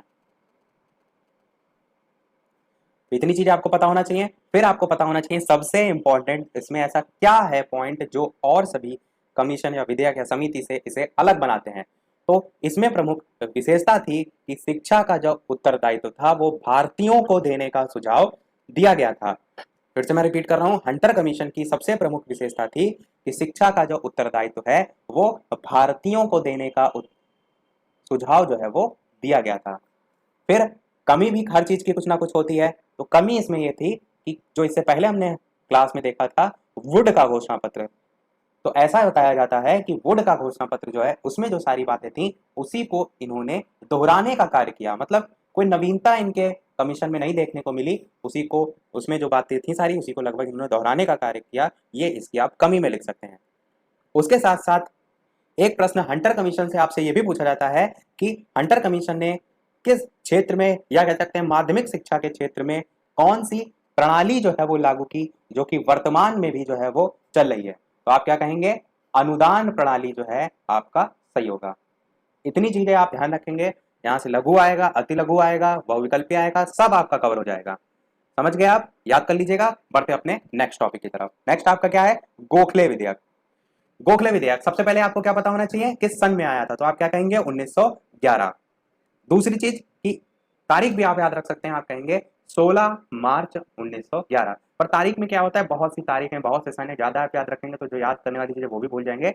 इसलिए मैं आपको रिकमेंड करूंगा कि सन अवश्य ध्यान रखिएगा। बाकी ये तो मैं आपकी एक नॉर्मल सी जानकारी के लिए जो है वो लिख दे रहा हूँ, 16 मार्च 1911। इसमें आपको क्या ध्यान रखना है, इसका कोई ऐसा खास अलग नाम नहीं था, परंतु जो जोड़ दिया गया था वो आपको ध्यान रखना है, वो है प्राथमिक शिक्षा को लेकर कि प्राथमिक शिक्षा अनिवार्य, प्राथमिक शिक्षा अनिवार्य को लेकर जोर दिया गया था। और यह कहा गया था कि जो स्थानीय संस्थाएं हैं वही प्राथमिक शिक्षा का संचालन कर सकती हैं। तो कहीं ना कहीं एक बड़े कदम के रूप में गोखले विधेयक को प्राथमिक शिक्षा के क्षेत्र में आप देखते हैं। परंतु प्राथमिक शिक्षा पर प्रथम आयोग आपसे पूछा जाए तो मैंने अभी आपको बताया हंटर कमीशन को कहते हैं। प्रथम की बात की जाए तब आपका हंटर कमीशन, और प्राथमिक शिक्षा अनिवार्य के रूप में बात की जाए तब आप कहेंगे गोखले विधेयक। इतनी चीजें आपको याद होनी चाहिए। बढ़ते हैं अपने नेक्स्ट पॉइंट की तरफ। नेक्स्ट आपका क्या है, हर्टांग समिति। इसके अलावा वीडियो पसंद आ रहा हो, चीजें सब समझ में आ रही हो तो वीडियो को लाइक भी अवश्य जो है वो कर दीजिएगा। आप ही के लिए यहाँ सारी मेहनत की जा रही है, तो आपका एक लाइक तो वीडियो पर बनता ही है। और सबसे महत्वपूर्ण चीज, डीएलएड सेकंड सेमेस्टर के जो छात्र हैं उनके साथ वीडियो को शेयर अवश्य कर दीजिएगा। बात करते हैं हर्टांग समिति की। तो सबसे पहले सन पता होना चाहिए आपको, तो कब 1929 में जो है वो आया था। फिर अध्यक्ष आपको पता होना चाहिए, अध्यक्ष कौन थे, तो आप क्या कहेंगे, सर फिलिप या विलियम। ये दोनों आपको अलग अलग पुस्तकों में नाम देखने को मिलते हैं, तो दोनों ही अपनी जगह सही हैं, सर फिलिप या विलियम, और मेन नाम है इनका हर्टांग। तो इसी हर्टांग नाम पर इनका जो समिति है उसका नाम हर्टांग समिति नाम जो है वो पड़ा। हर्टांग समिति की सबसे महत्वपूर्ण चीज थी 2 पॉइंट, एक था आपका अपव्यय और दूसरी चीज आपकी थी अवरोधन। बस पूरे हर्टांग समिति में सबसे महत्वपूर्ण यही 2 पॉइंट है। दोनों को मैं बता चुका हूं जब मैं वन लाइनर और एमसीक्यू करा रहा था कि अपव्यय में क्या होता है कि बीच में ही जो बच्चे हैं वो पढ़ाई छोड़ देते हैं। जैसे कहते नहीं कि खेती किसानी वाले जो बालक जिनके घर से आ रहे हैं तो वो बीच में कहीं फसल पककर तैयार हो गई तो घर में जो उनके माता पिता होते हैं उसे खेत में लगा देते हैं, तो इससे क्या होता है बच्चों की पढ़ाई बीच में छूट जाती थी, तो उसको हम कहते हैं अपव्यय। अवरोधन की बात करें, अवरोध क्या होता है, किसी चीज में रुकावट पैदा करना, ये होता है। अगर इसी को विद्यालय के संदर्भ में बात करें तो आप क्या कह सकते हैं, एक ही कक्षा में रुके रहते हैं बहुत से बालक, होता नहीं कि फर्स्ट क्लास में पढ़ रहे हैं, फिर दोबारा से अगला साल आया फिर से फर्स्ट पढ़ रहे हैं, फिर आपका फर्स्ट में पढ़ रहे हैं, तो ये एक ही कक्षा में रुके रहते हैं, इसे हम कहते हैं अवरोधन। तो हर्टांग समिति के द्वारा अपव्यय और अवरोधन जो है इसको समाप्त करने को, इसको कम करने को लेकर जो है वो बल दिया गया था। दूसरी इंपॉर्टेंट और लास्ट इंपॉर्टेंट इसमें आपको पॉइंट एक ये भी याद रखना है, वो है आपका न्यूनतम अधिगम स्तर।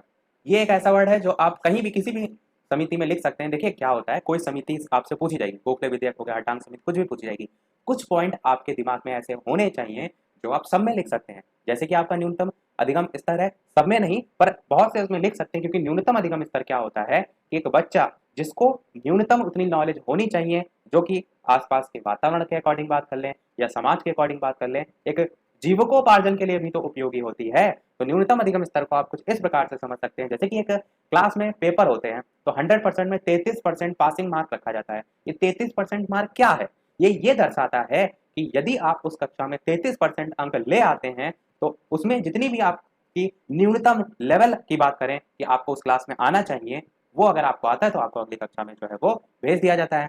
यानी कि आपका जो मिनिमम लेवल है आप उसको टच कर पा रहे हैं कि नहीं उस क्लास में। अगर आप 33% से नीचे ला रहे हैं, फेल हो जाते हैं, तो नहीं भेजा जाता है, क्योंकि न्यूनतम अधिगम स्तर उस कक्षा के अकॉर्डिंग आपका नहीं है। वही न्यूनतम अधिगम स्तर एक नॉर्मल टीचिंग में भी आप कह सकते हैं, तो आप क्या कहेंगे, न्यूनतम अधिगम स्तर को बढ़ाना, ये भी आपका इसी में हर्टांग समिति में जो है वो आ जाएगा। कुछ लोग सोच रहे होंगे हर्टांग समिति हमारी तो किताब में बहुत बड़ा बड़ा लिखा है, बड़ा लिखा है, आप उसमें पढ़ सकते हैं, पर आपको क्या करना है, जो सबसे मेन इंपॉर्टेंट पॉइंट है उसको दिमाग में रखना है, क्योंकि जब पेपर देने जब जाएंगे तो सब दिमाग में खिचड़ी हो जाता है। आपके दिमाग में सॉलिड सॉलिड सारी चीजें होंगी, तो आप मेन उस पॉइंट को फोकस करते हुए स्टार्टिंग शुरू करेंगे और बाद में वही पॉइंट लिख सकते हैं किसी में भी, कि जो बच्चे हैं उनकी शिक्षा का स्तर बढ़ाना, या कह सकते हैं शिक्षा को प्रत्येक लेवल पर जो है वो पहुंचाना। इस टाइप के कुछ पॉइंट हैं जो आप हर जगह यूज कर सकते हैं। इसको मैं रब करता हूं, बात करते हैं नेक्स्ट की। नेक्स्ट है आपका लॉर्ड कर्जन। अब लॉर्ड कर्जन को समझिए, इनके बारे में क्या इंपॉर्टेंट है।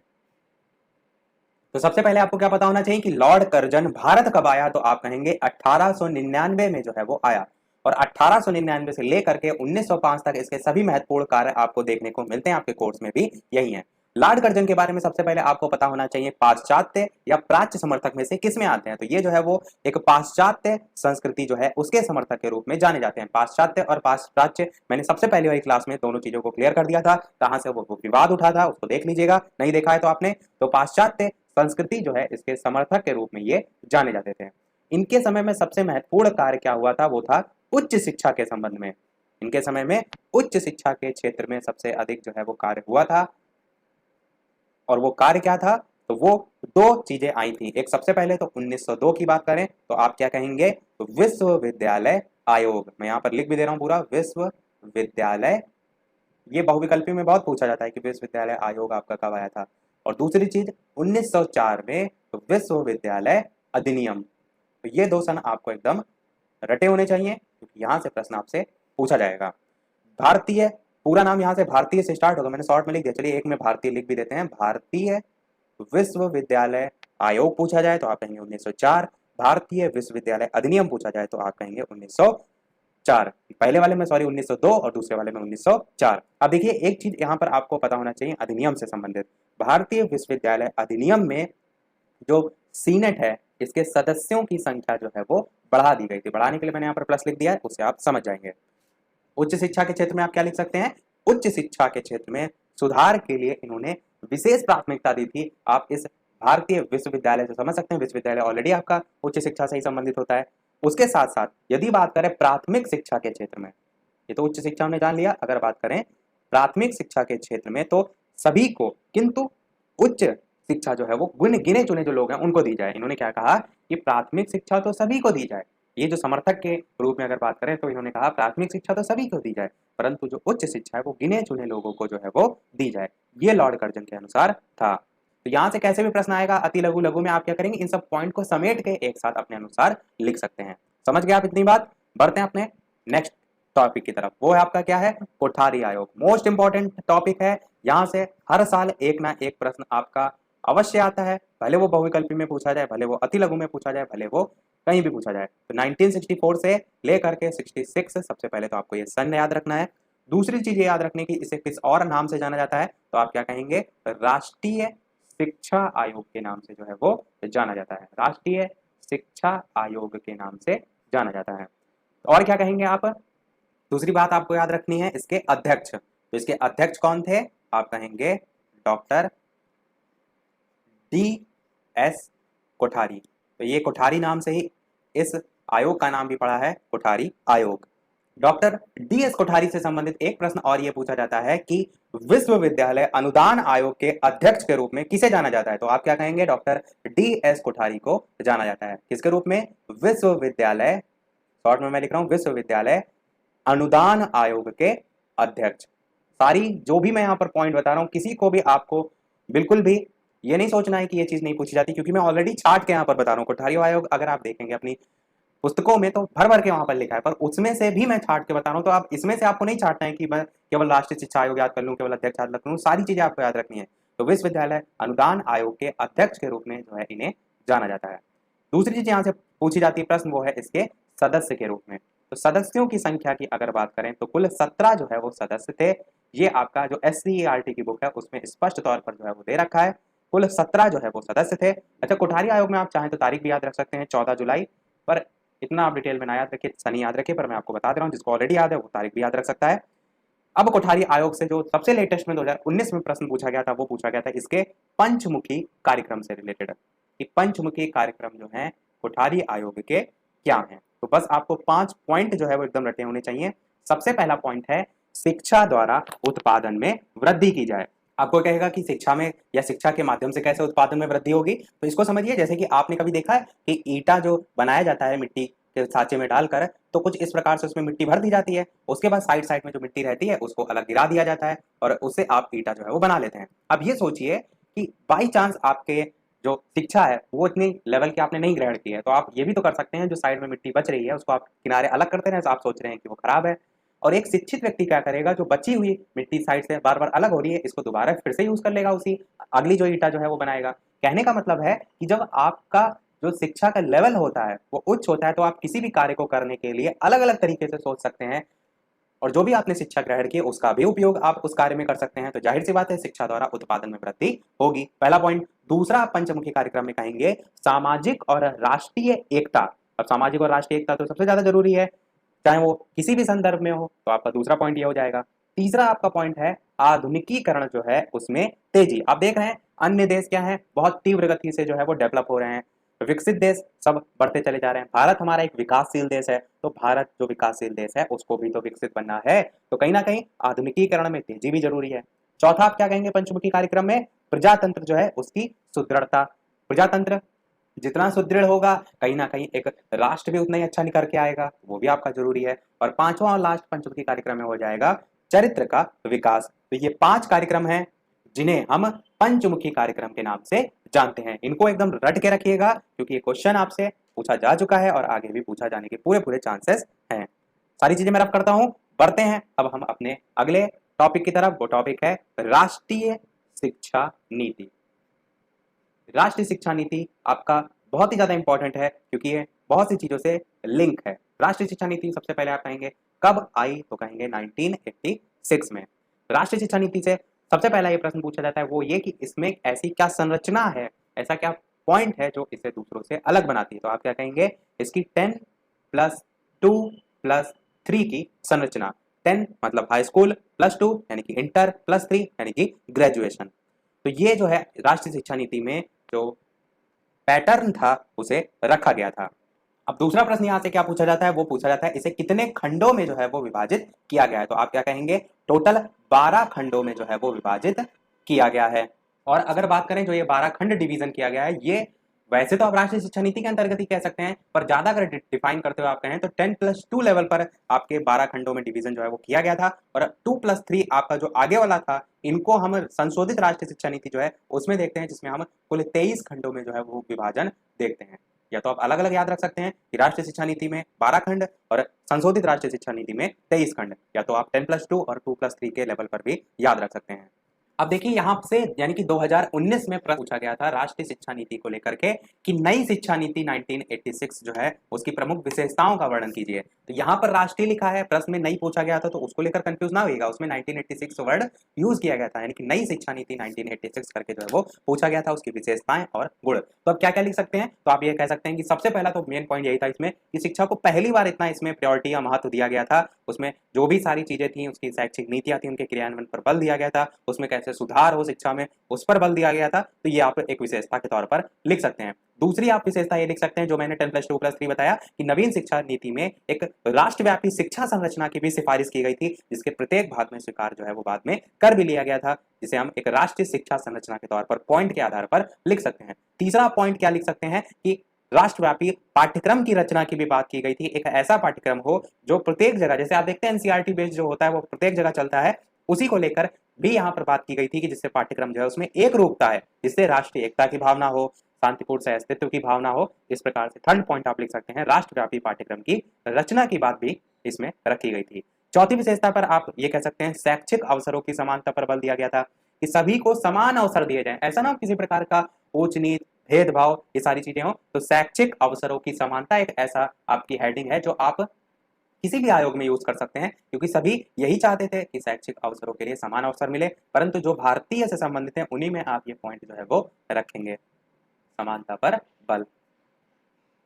ये चौथा विशेषता हो गई। पांचवी और लास्ट विशेषता आप ये भी लिख सकते हैं कि केंद्र सरकार की जो भागीदारी है उसको भी इसमें जोड़ा गया, क्योंकि 1976 में एक संविधान संशोधन हुआ था जिसके द्वारा शिक्षा को समवर्ती सूची में जो है वो डाल दिया गया था। किसमें? समवर्ती सूची। एक आपकी राज्य सूची होती है, केंद्र सूची और होती है एक समवर्ती सूची। समवर्ती सूची में केंद्र और राज्य दोनों आते हैं। तो आपका जब समवर्ती सूची में डाल दिया गया उससे फर्क ये पड़ा कि केंद्र सरकार पहले से अधिक शिक्षा की जो प्रत्येक स्तर है उस पर उत्कृष्टता लाने के लिए प्रयत्न करेगी, उसकी भागीदारी पहले से और ज्यादा जो है वो होगी, जिससे क्या होगा, शिक्षा में सुधार होगा। तो ये सब पॉइंट रटने वाले नहीं है, ये सब आपको अपने आप से समझ से जो है सारी चीजें समझनी। और अच्छा मैं पॉइंट कहूँ, छठा नंबर क्या लिख सकते हैं, तो व्यवसायिक शिक्षा पर आधारित कर सकते हैं कि शिक्षा ऐसी ना हो कि बच्चा पढ़ के रट के बैठा, आता तो उसे सब कुछ है और उसके पास कोई नौकरी नहीं, कोई जॉब नहीं। महात्मा गांधी जी यही कहते थे, रोजगार परक शिक्षा होनी चाहिए, उनका मत था। तो आप व्यवसायिक शिक्षा को भी कह सकते हैं कि शिक्षित बेरोजगारी को रोकने के लिए, विश्वविद्यालयों में प्रवेश की समस्या को कम करने के लिए व्यवसायिक शिक्षा के महत्व को स्वीकार किया गया। और क्या पॉइंट आप लिख सकते हैं, और पॉइंट आप सातवां ये भी लिख सकते हैं कि विभिन्न या उच्च शिक्षा में सुधार के लिए महाविद्यालय, विश्वविद्यालयों की स्थापना की गई। और आप क्या लिख सकते हैं कि जो शैक्षिक प्रगति, आठवां पॉइंट, उसका मूल्यांकन जो है अच्छी तरीके से हो, उसके लिए इसी राष्ट्रीय शिक्षा नीति में बात रखी गई थी कि इसके 5 साल बाद, यानी कि 1986 के जब 5 साल बाद जाएंगे तो 1992 आता है, तो शिक्षा नीति 1986 की ये भी विशेषता थी कि उसके विभिन्न जो पहलू थे उसके क्रियान्वयन की समीक्षा प्रत्येक 5 वर्ष में भी की जाएगी। तो इसलिए आपकी 1992 में संशोधित राष्ट्रीय शिक्षा नीति इसी के जस्ट 5 साल बाद जो है वो आपकी आई थी, जो कि इसी से जो है वो जुड़ी हुई है। तो उससे जो भी कह सकते हैं इसमें कमी रह गई वो उसमें सुधार ली जाती है। तो इतना सब कुछ मैंने डिटेल में इसलिए बताया क्योंकि आपका टॉपिक बहुत बड़ा है।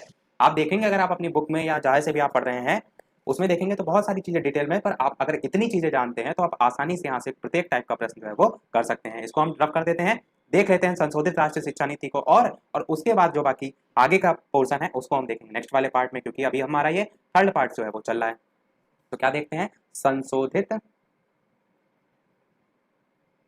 राष्ट्रीय शिक्षा नीति। मैं ये कोशिश कर रहा हूँ कि वीडियो बहुत ज्यादा लेंथी भी ना हो और प्रीवियस ईयर से लेकर के आगे आने वाले ईयर सब कुछ इसमें मैं आपको कवर करा दूंगा। करते हैं, चलिए आप संशोधित राष्ट्रीय शिक्षा नीति 1992 की। मैंने क्या बताया, जब 1986 में शिक्षा नीति आई तो उसमें क्या कहा गया, 5 साल बाद समीक्षा होगी। तो इसकी 5 साल बाद जो समीक्षा हुई वही ये रूप निकल कर आया था 1992 में, जिसे हम संशोधित राष्ट्रीय शिक्षा नीति के नाम से जो है वो जानते हैं। इतनी बात आप समझ गए कि कैसे ये आई है। संशोधित राष्ट्रीय शिक्षा नीति को एक और नाम से जाना जाता है, वो नाम है इसका प्रोग्राम ऑफ एक्शन। पहले जो सारी चीजें थी उसी के एक्शन के रूप में उसमें बदलाव करते हुए थे आया था, तो आप क्या कहेंगे, प्रोग्राम ऑफ एक्शन के रूप में भी इसे जाना जाता है। दूसरी चीज मैंने खंड के रूप में बताई थी कि 23 खंडों में इसमें विभाजन जो है वो किया गया था। अब ये 23 खंड आप वहीं पर जोड़ लीजिए 10+2+3 में 2+3 के तौर पर, या संशोधित राष्ट्रीय शिक्षा नीति में भी आप कह सकते हैं, दोनों ही अपनी जगह जो है वो सही है। अब इसमें क्या क्या चीजें सुधार की गई वो केवल और केवल पॉइंट आपको एकदम दिमाग में रखने हैं। तो सबसे पहला अगर बात करें पॉइंट की, तो आप क्या कहेंगे कि जो +2 स्तर की शिक्षा थी, यानी कि जिसे हम क्या कहेंगे, इंटर लेवल, क्योंकि 10+2+3 था, तो +2 स्तर की जो शिक्षा थी उसे मैं यहाँ पर लिख दे रहा हूँ, उसे स्कूल शिक्षा जो है, स्कूल शिक्षा जो है उसके अंग के रूप में जो है वो स्वीकार जो है वो किया जाएगा। इस टाइप से भी आप कह सकते हैं। तो +2 स्तर को स्कूल शिक्षा के अंग के रूप में स्वीकार किया जाएगा और प्रत्येक जगह ये सारी चीजें जो है वो अप्लाई भी हुई, आपने देखा भी। तो ये आपका पहला इसमें था पॉइंट सबसे महत्वपूर्ण। दूसरा ये था कि जो आपका उच्च प्राथमिक स्तर है, उच्च प्राथमिक स्तर, यहाँ तक जो ऑपरेशन ब्लैक बोर्ड है उसको भी बढ़ाया जाए। देखिए ऑपरेशन ब्लैक बोर्ड मैंने अभी आपको बताया नहीं है। ऑपरेशन ब्लैक बोर्ड एक्चुअल में जो अभी हमने राष्ट्रीय शिक्षा नीति 1986 देखी, इसी में बात हुई थी इसे लाने की, और क्या कुछ आया था वो हम इसके बाद बात करेंगे बाद में, पर हम पूरे टॉपिक को कवर कर रहे हैं, इसलिए जब आपका ऑपरेशन ब्लैक बोर्ड देखेंगे तो उसमें भी सारी चीजें क्लियर कर देंगे। ऑपरेशन ब्लैक बोर्ड में क्या था, तो सारी चौक डस्टर, ये सारी मूलभूत सुविधाएं उसको मेन जो है वो लाने का प्रयास किया गया था। तो पहले तो आपका प्राथमिक स्तर था, पर जब संशोधित राष्ट्रीय शिक्षा नीति आई तब इसे उच्च प्राथमिक स्तर तक बढ़ाने के लिए जो है वो सिफारिश की गई। तीसरा आप क्या कहेंगे, इसी में पॉइंट ना करके स्टार बना देता हूं मैं, तो अगला पॉइंट इसी में ये कह सकते हैं कि जो उच्च प्राथमिक स्तर है उसमें शिक्षा का स्तर बढ़ाया जाए। वैसे वो सारी चीजें आप ऊपर वाले पॉइंट से लिख सकते हो, थोड़ा अलग पॉइंट की अगर तौर पर बात करें तो आप ये कह सकते हैं निशुल्क और अनिवार्य शिक्षा, निशुल्क और अनिवार्य शिक्षा के लिए राष्ट्रीय मिशन जो है वो चलाया जाए। क्या चलाया जाए, राष्ट्रीय मिशन जो है वो चलाया जाए, ये बात की गई थी निशुल्क और अनिवार्य शिक्षा के लिए। सारी चीजें रफ कर देते हैं, कुछ और पॉइंट है उसको भी देख लेते हैं। जैसे कि नेक्स्ट पॉइंट के तौर पर आप कह सकते हैं कि शिक्षा जो है उस पर जो व्यय है वो जो राष्ट्रीय आय है उसके 6% से अधिक होने को सुनिश्चित जो है वो किया गया। इसको मेन करने का रीजन क्या था, रीजन मेन ये था कि जो शिक्षा है उस पर जब ज्यादा पैसा खर्च होगा तो उसका स्तर बढ़ेगा। जैसे कि आप वर्तमान की राष्ट्रीय शिक्षा नीति को देख लीजिए, 2020 की राष्ट्रीय शिक्षा नीति को देख लीजिए, उसमें भी यही चीज की गई है। अच्छा ये भी होता है, जो ये परसेंटेज रखा जाता है एक्चुअल में ये एक लक्ष्य के तौर पर रखा जाता है, उतना पूरा नहीं होता है। अगर पूरा हो जाए तो शिक्षा पता नहीं कहाँ से कहाँ पहुंच जाए। ये तो चीजें आपको पता होनी चाहिए, रटी होनी चाहिए। तो 6% जो है इसमें लक्ष्य रखा गया था, या कह सकते हैं उससे अधिक होने को सुनिश्चित किया गया था। और लास्ट पॉइंट के तौर पर आप इसमें ये भी कह सकते हैं कि कुछ जो संकल्प थे उनको और अधिक व्यापक किया गया था। जैसे आप क्या करते हैं, पहले कोई कार्य करते हैं थोड़ा सा छोटे लेवल पर करते हैं, कि जैसे यही है अगर 6% है तो पहले हम क्या करते हैं 4 से 5% रखते हैं। जब कुछ साल बीत जाते हैं तब हम कोशिश करते हैं कि उसे 6% बढ़ा दें। वही चीज है कि कुछ और जो संकल्प थे उनको और अधिक व्यापक किया गया और कुछ को दृढ़ किया गया। दृढ़ मतलब कि पहले उस पर इतना वर्क नहीं हो रहा था, रखा तो गया पर वर्क नहीं हो रहा था, दृढ़ करने पर है मतलब मजबूती से उसे और ज्यादा जो है वो पालन किया जाए। ये सारी चीजें इसमें थी। अब हम क्या करते हैं, प्रीवियस ईयर में जो जो क्वेश्चन आ चुके हैं वो मैं एक बार करके लाइन से बता देता हूं, जो अभी तक हमने सारी चीजें पढ़ी उनसे रिलेटेड। कोठारी आयोग से आपका सबसे पहले प्रश्न क्या पूछा गया था कि इसके अनुसार पंचमुखी कार्यक्रम जो है वो क्या है। और ये प्रश्न आपका अभी तक 2 बार पूछा जा चुका है, एक तो आपका 2019 के प्रथम बार के पेपर में और दूसरा 2015 में पूछा गया। तो पंचमुखी कार्यक्रम मैंने आपको अच्छे से बता दिया। दूसरा प्रश्न आपका ये आया था प्राथमिक शिक्षा के संबंध में, क्या आया था कि प्राथमिक शिक्षा के विकास के लिए सार्वभौमिकरण हेतु जो हंटर कमीशन था, जो हंटर कमीशन था उसकी सिफारिशें जो है वो लिखिए। तो हंटर कमीशन मैंने आपको बताया कि 1882 में आया था, प्राथमिक शिक्षा पर प्रथम आयोग था। प्रमुख विशेषता भी सारी चीजें बताई, कमी भी बताई, माध्यमिक शिक्षा के क्षेत्र में भी बताया, सारी चीजें मैंने बताई। तो वही प्रश्न आपका 2016 में जो है वो आया था। प्राथमिक शिक्षा के संदर्भ में आपको लिखना है इसमें कि शिक्षा का अधिक से अधिक प्रचार प्रसार हो और उच्च शिक्षण संस्थाओं में प्रवेश दिलाने के लिए भी छात्रों को तैयार करना, केवल ऐसा ना हो वही उद्देश्य रह जाए। प्राथमिक स्तर जो है उसको भी, या प्राथमिक शिक्षा उसको भी लेकर चलते रहें। उसके साथ साथ जो जनजाति हैं, पिछड़ी जाति हैं, उनकी भी प्राथमिक शिक्षा का भार पूरी तरीके से अपने ऊपर ले लेना चाहिए। मतलब प्राथमिक शिक्षा पर ही मुख्यतः जोर दिया गया था, पर अलग अलग लेवल पर जनसाधारण की भी प्राथमिक शिक्षा का प्रबंध हो, प्रसार हो, सुधार हो। तो ये सारी चीजें आप इसमें लिखेंगे। अब बात करते हैं कल की क्लास में जो मैंने पढ़ाया था वुड का घोषणा पत्र, उससे रिलेटेड क्या क्वेश्चन आया था। तो वुड से पूछा गया था कि वुड की घोषणा पत्र के दोष बताइए। तो दोष आप क्या लिखेंगे, मैंने बताया था कि भारतीय लोग इस उद्देश्य से शिक्षा लेने के लिए ब्रिटिश शासन को मजबूत बनाने में सरकार को सहयोग दे सकें, इसलिए शिक्षा ग्रहण करना चाहते थे। और शिक्षा का जो व्यापक उद्देश्य था वो तो नष्ट ही हो गया था, लोग केवल नौकरी पाने के लिए शिक्षा ग्रहण करने लगे थे। ये आपका 2015 में जो है वो क्वेश्चन पूछा गया था। देखिए प्रीवियस ईयर में आपको सब सॉल्व करा चुका हूँ, one liner, MCQ, DElEd second semester की फास्ट रिवीजन तक मैं करा चुका हूं। और लास्ट क्वेश्चन की भी बात कर लेते हैं, जो कि आपका लॉर्ड कर्जन हमने अभी पढ़ा था, उसके संबंध में क्या पूछा गया था। तो लॉर्ड कर्जन के संबंध में पूछा गया था कि इनका योगदान भारतीय शिक्षा में बताइए। तो आप क्या क्या लिख सकते हैं, विश्वविद्यालय का पुनर्संगठन और उच्च शिक्षा को और ज्यादा ऊंचा उठाना, उसका स्तर ऊंचा उठाना, उसके संबंध में इन्होंने कार्य किया था। माध्यमिक शिक्षा के क्षेत्र में भी गुणात्मक वृद्धि हुई थी। और जो सारे पॉइंट मैंने बताया उसको इनके अंतर्गत आप हेडिंग के लिख सकते हैं। और प्राथमिक शिक्षा के क्षेत्र में भी इन्होंने अलग अलग लेवल पर प्रशिक्षण, अध्यापकों को प्रशिक्षण प्रदान किया जाए, अध्यापकों को कृषि आधारित शिक्षा प्रदान की जाए, पाठ्यक्रम में पढ़ने लिखने के अलावा कृषि को भी शिक्षा दी जाए।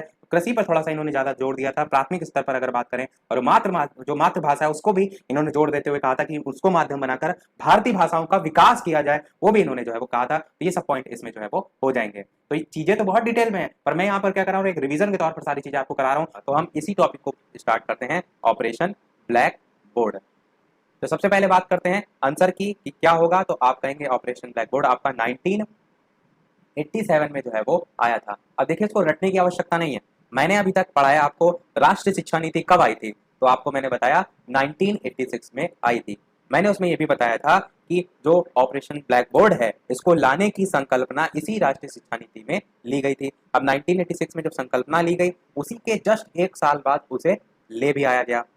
आप कोई प्लान बनाते हैं, अब उसको समय कितना लगता है पूरा करने में वो आप पर डिपेंड है। इसमें 1986 में रखा गया, 1987 में लाया गया। अब ऑपरेशन ब्लैक बोर्ड का सन तो आपको पता चल गया 1987। इसमें ऐसा क्या खास था जो औरों से इसे अलग बनाता है, तो आप कहेंगे प्राथमिक जो विद्यालय थे, कौन से प्राथमिक विद्यालय, इसमें आपकी जो पाठ्य सामग्री है, प्राथमिक विद्यालय में पाठ्य सामग्री, पाठ्य और सामग्री में इस प्रकार से शॉर्ट में लिख रहा हूँ, पाठ्य सामग्री और साथ ही साथ जो शिक्षण सामग्री है इसको जो है वो उपलब्ध कराना इसमें यानी ऑपरेशन ब्लैक बोर्ड में सुनिश्चित किया गया। 1986 हम यहाँ से रब कर देते हैं क्योंकि हम पढ़ रहे हैं यहाँ पर ऑपरेशन ब्लैक बोर्ड। इसके साथ साथ ये मैंने आपको बता दिया 1986 में से लाने की संकल्पना ली गई थी, तो उसे भी आप इसी में पॉइंट के तौर पर जो है लिख सकते हैं। और 1992 में आपकी आई थी संशोधित राष्ट्रीय शिक्षा नीति, इसको भी मैंने आपको पढ़ाया था। तो आपको मैंने बताया था कि हर 5 साल बाद जो भी आपकी शिक्षा नीति आई उसमें समीक्षा होती है। तो 1987 के बाद 1992 में समीक्षा हुई। इसी 1992 में ऑपरेशन ब्लैक बोर्ड से रिलेटेड भी कुछ वर्क हुए।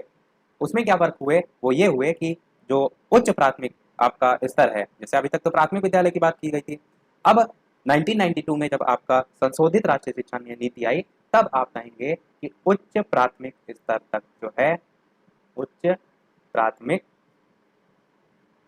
स्तर, यहाँ तक जो है आपका जो क्षेत्र है ऑपरेशन ब्लैक बोर्ड का, उसे और ज्यादा विस्तारित यानी कि और बढ़ाया जाए। अभी तक प्राथमिक विद्यालय में ही सभी पाठ्य सामग्री या शिक्षण सामग्री उपलब्ध कराने को लेकर बात की गई थी, परंतु बाद में उच्च प्राथमिक स्तर तक जोड़ दिया गया।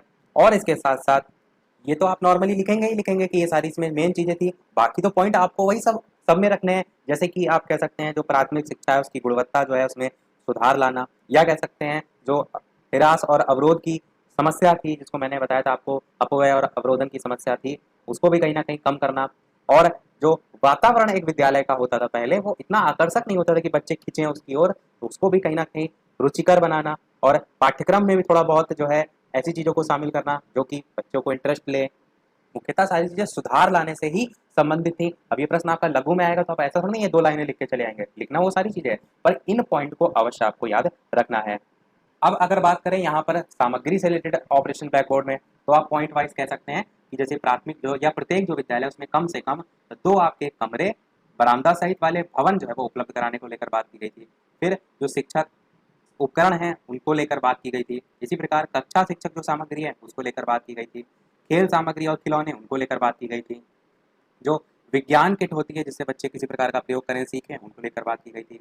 और लघु औजार किट उनको लेकर इसमें यानी कि सारी चीजें शामिल करने के लिए बात की गई थी। और पुस्तकालय जो है उसके लिए पुस्तकें अधिक से हों, विद्यालय जो है उसकी घंटी, चौक, कूड़ादान, ये सारी चीजें। इसी प्रकार अगर ध्वनि क्या या कह सकते हैं मनोरंजन के क्षेत्र में या संगीत के क्षेत्र में अगर बात करें, तो विभिन्न प्रकार के जैसे वाद्य यंत्र होते हैं, ढोलक है, तबला है, मजीरा, हारमोनियम, इन सब की व्यवस्था, श्याम पट जो है और फर्नीचर है उन सब की व्यवस्था, तो पेयजल व्यवस्था भी हो जाएगा। तो इस टाइप से आप सारी जो है यहाँ पर पॉइंट जो है वो लिख सकते हैं।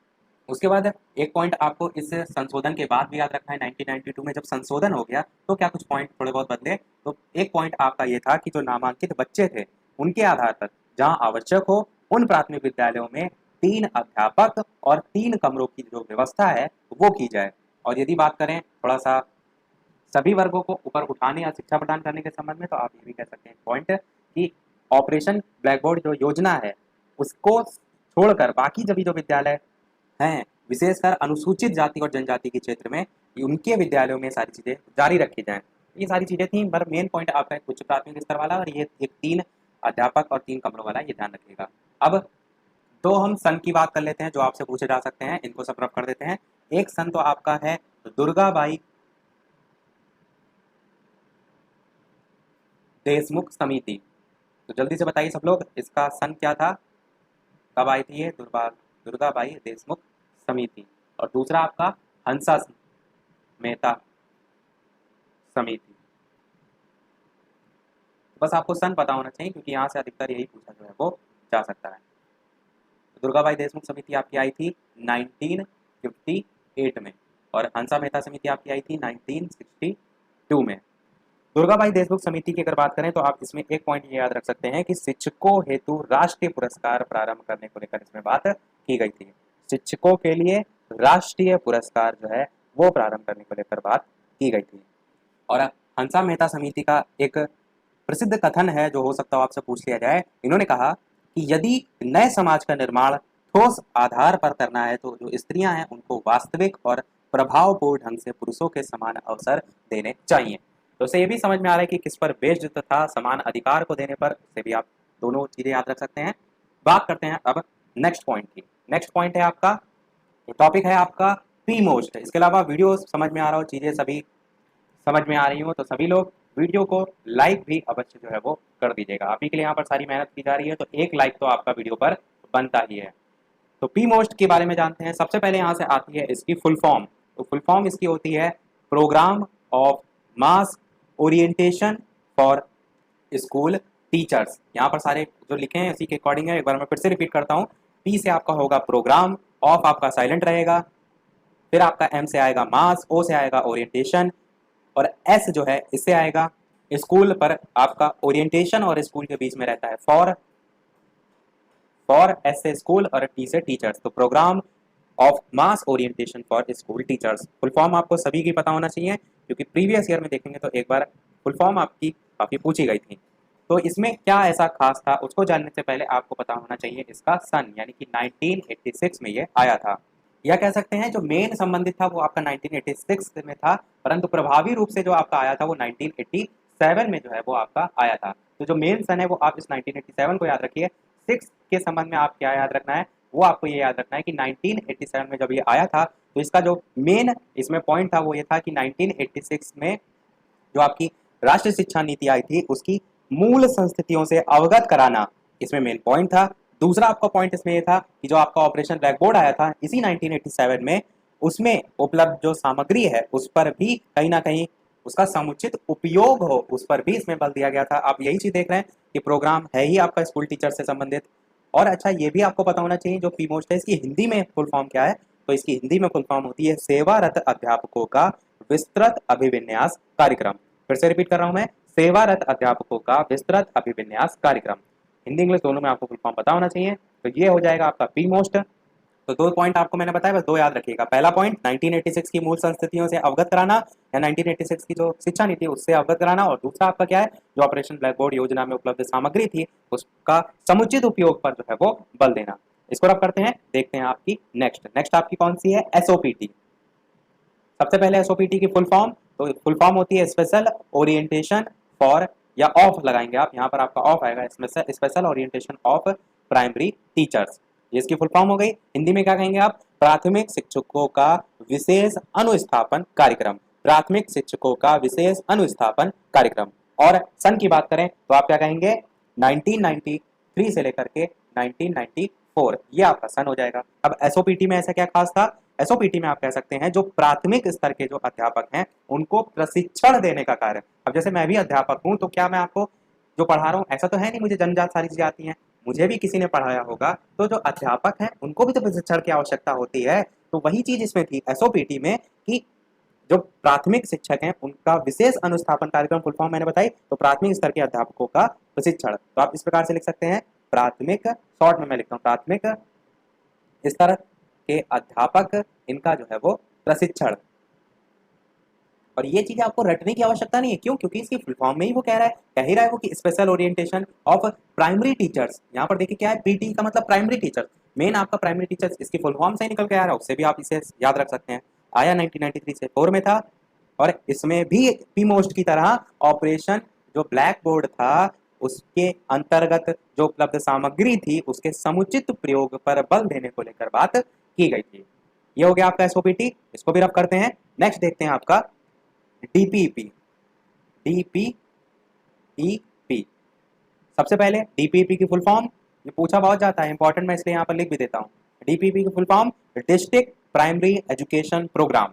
डिस्ट्रिक्ट प्राइमरी एजुकेशन प्रोग्राम इसकी फुल फॉर्म होती है। आया कब था? तो 1994 में जो है वो आया था। मैं थोड़ा थोड़ा लगभग 25 मिनट से लेकर के 30 मिनट तक के एक वीडियो में, एक पार्ट में देख रहा हूँ, ताकि आप क्या करें, डेली का डेली उतना याद कर लें। देखिए सन इतनी आसानी से नहीं याद होते हैं। बार बार आप कान में लीड लगा लीजिए, घूमते टहलते बार बार सुनिए, आपको याद हो जाएगा। दूसरे को बार बार सुनाइए तो आपको याद हो जाएगा। मेन चीज रिवाइज आपको करना है, इसीलिए मैं 25-30 मिनट का पार्ट लेकर चल रहा हूँ, ताकि आप क्या करें, डेली का डेली याद रख सकें। तो डीपीईपी की full form district primary education programme आया कब था? 1994 में। और ये आपका जो आया था वो एक्चुअल में जो संशोधित राष्ट्रीय शिक्षा नीति 1992 में आई थी, उसी के अनुसरण पर आया था। देखिए जब आपकी राष्ट्रीय शिक्षा नीति आती है तो उसमें विभिन्न प्रकार की बातें रखी जाती हैं कि हम आगे चलकर ये करेंगे, आगे चलकर ये करेंगे। उसी के तहत आपका डीपीईपी, यानी कि इसके तहत आपका, या इसके अनुसरण के तहत आप कह सकते हैं, आपका डीपीईपी 1994 में आया। तो ये सब चीजें एक दूसरे से लिंक है, इसलिए आपको पता होना चाहिए। अब इसमें आपको पॉइंट कौन से याद रखने हैं? केवल मैं गिने चुने 3-4 पॉइंट बता रहा हूँ, वो अपने एकदम दिमाग में फिट रखिएगा। बाकी अगर 20 जगह से पढ़ेंगे तो क्या होता है, खिचड़ी पक जाएगी। तो सबसे पहला पॉइंट आप याद रखेंगे, 6 से 11 वर्ष के जो बच्चे हैं उनको 100% विद्यालय शिक्षा उपलब्ध कराना, यानी कि सभी को शिक्षा मिले। 6 से 11 वर्ष के जो बच्चे हैं उनको 100% विद्यालय शिक्षा उपलब्ध कराना। दूसरा पॉइंट आप क्या याद रखेंगे, जो अपवंचित वर्ग के बच्चे हैं। अपवंचित वर्ग का मतलब क्या है? कई बार क्या होता है, बहुत से वर्ग हैं उनको थोड़ा सा, उनको आप क्या कहेंगे, उचित स्थान नहीं मिल पाता है, अलग अलग जगह अलग अलग स्थिति है। तो उन्हीं अपवंचित वर्ग के बच्चे, और जरूरी नहीं स्थान की बात हो, बहुत से लोगों की आप ये भी कह सकते हैं पढ़ाई छूट जाती किसी ना कारणवश, तो उन सभी को क्या किया जाए, शिक्षित किया जाए। अपवंचित वर्ग के बच्चों को शिक्षित करना, और उसके साथ साथ जो ड्रॉप आउट है, बच्चे बीच में छोड़ देते हैं पढ़ाई, मैंने आपको बताया था, तो ड्रॉप आउट की दर को कम करना, वो भी इसमें लक्ष्य था डिस्ट्रिक्ट प्राइमरी एजुकेशन प्रोग्राम में। अब ये जो प्रक्रिया थी वो आपकी 3 चरणों में संपन्न हुई थी डीपीईपी की। कौन कौन से 3 चरण, इसको रख करके लिखते हैं, 3 चरणों में संपन्न। तो जो सबसे पहला चरण था आपका, इसमें 7 राज्यों के 42 जनपद जो है, 7 राज्यों के 42 जनपद को शामिल किया गया था। दूसरे चरण में अगर बात करें तो इसमें उत्तर प्रदेश को शामिल किया गया था।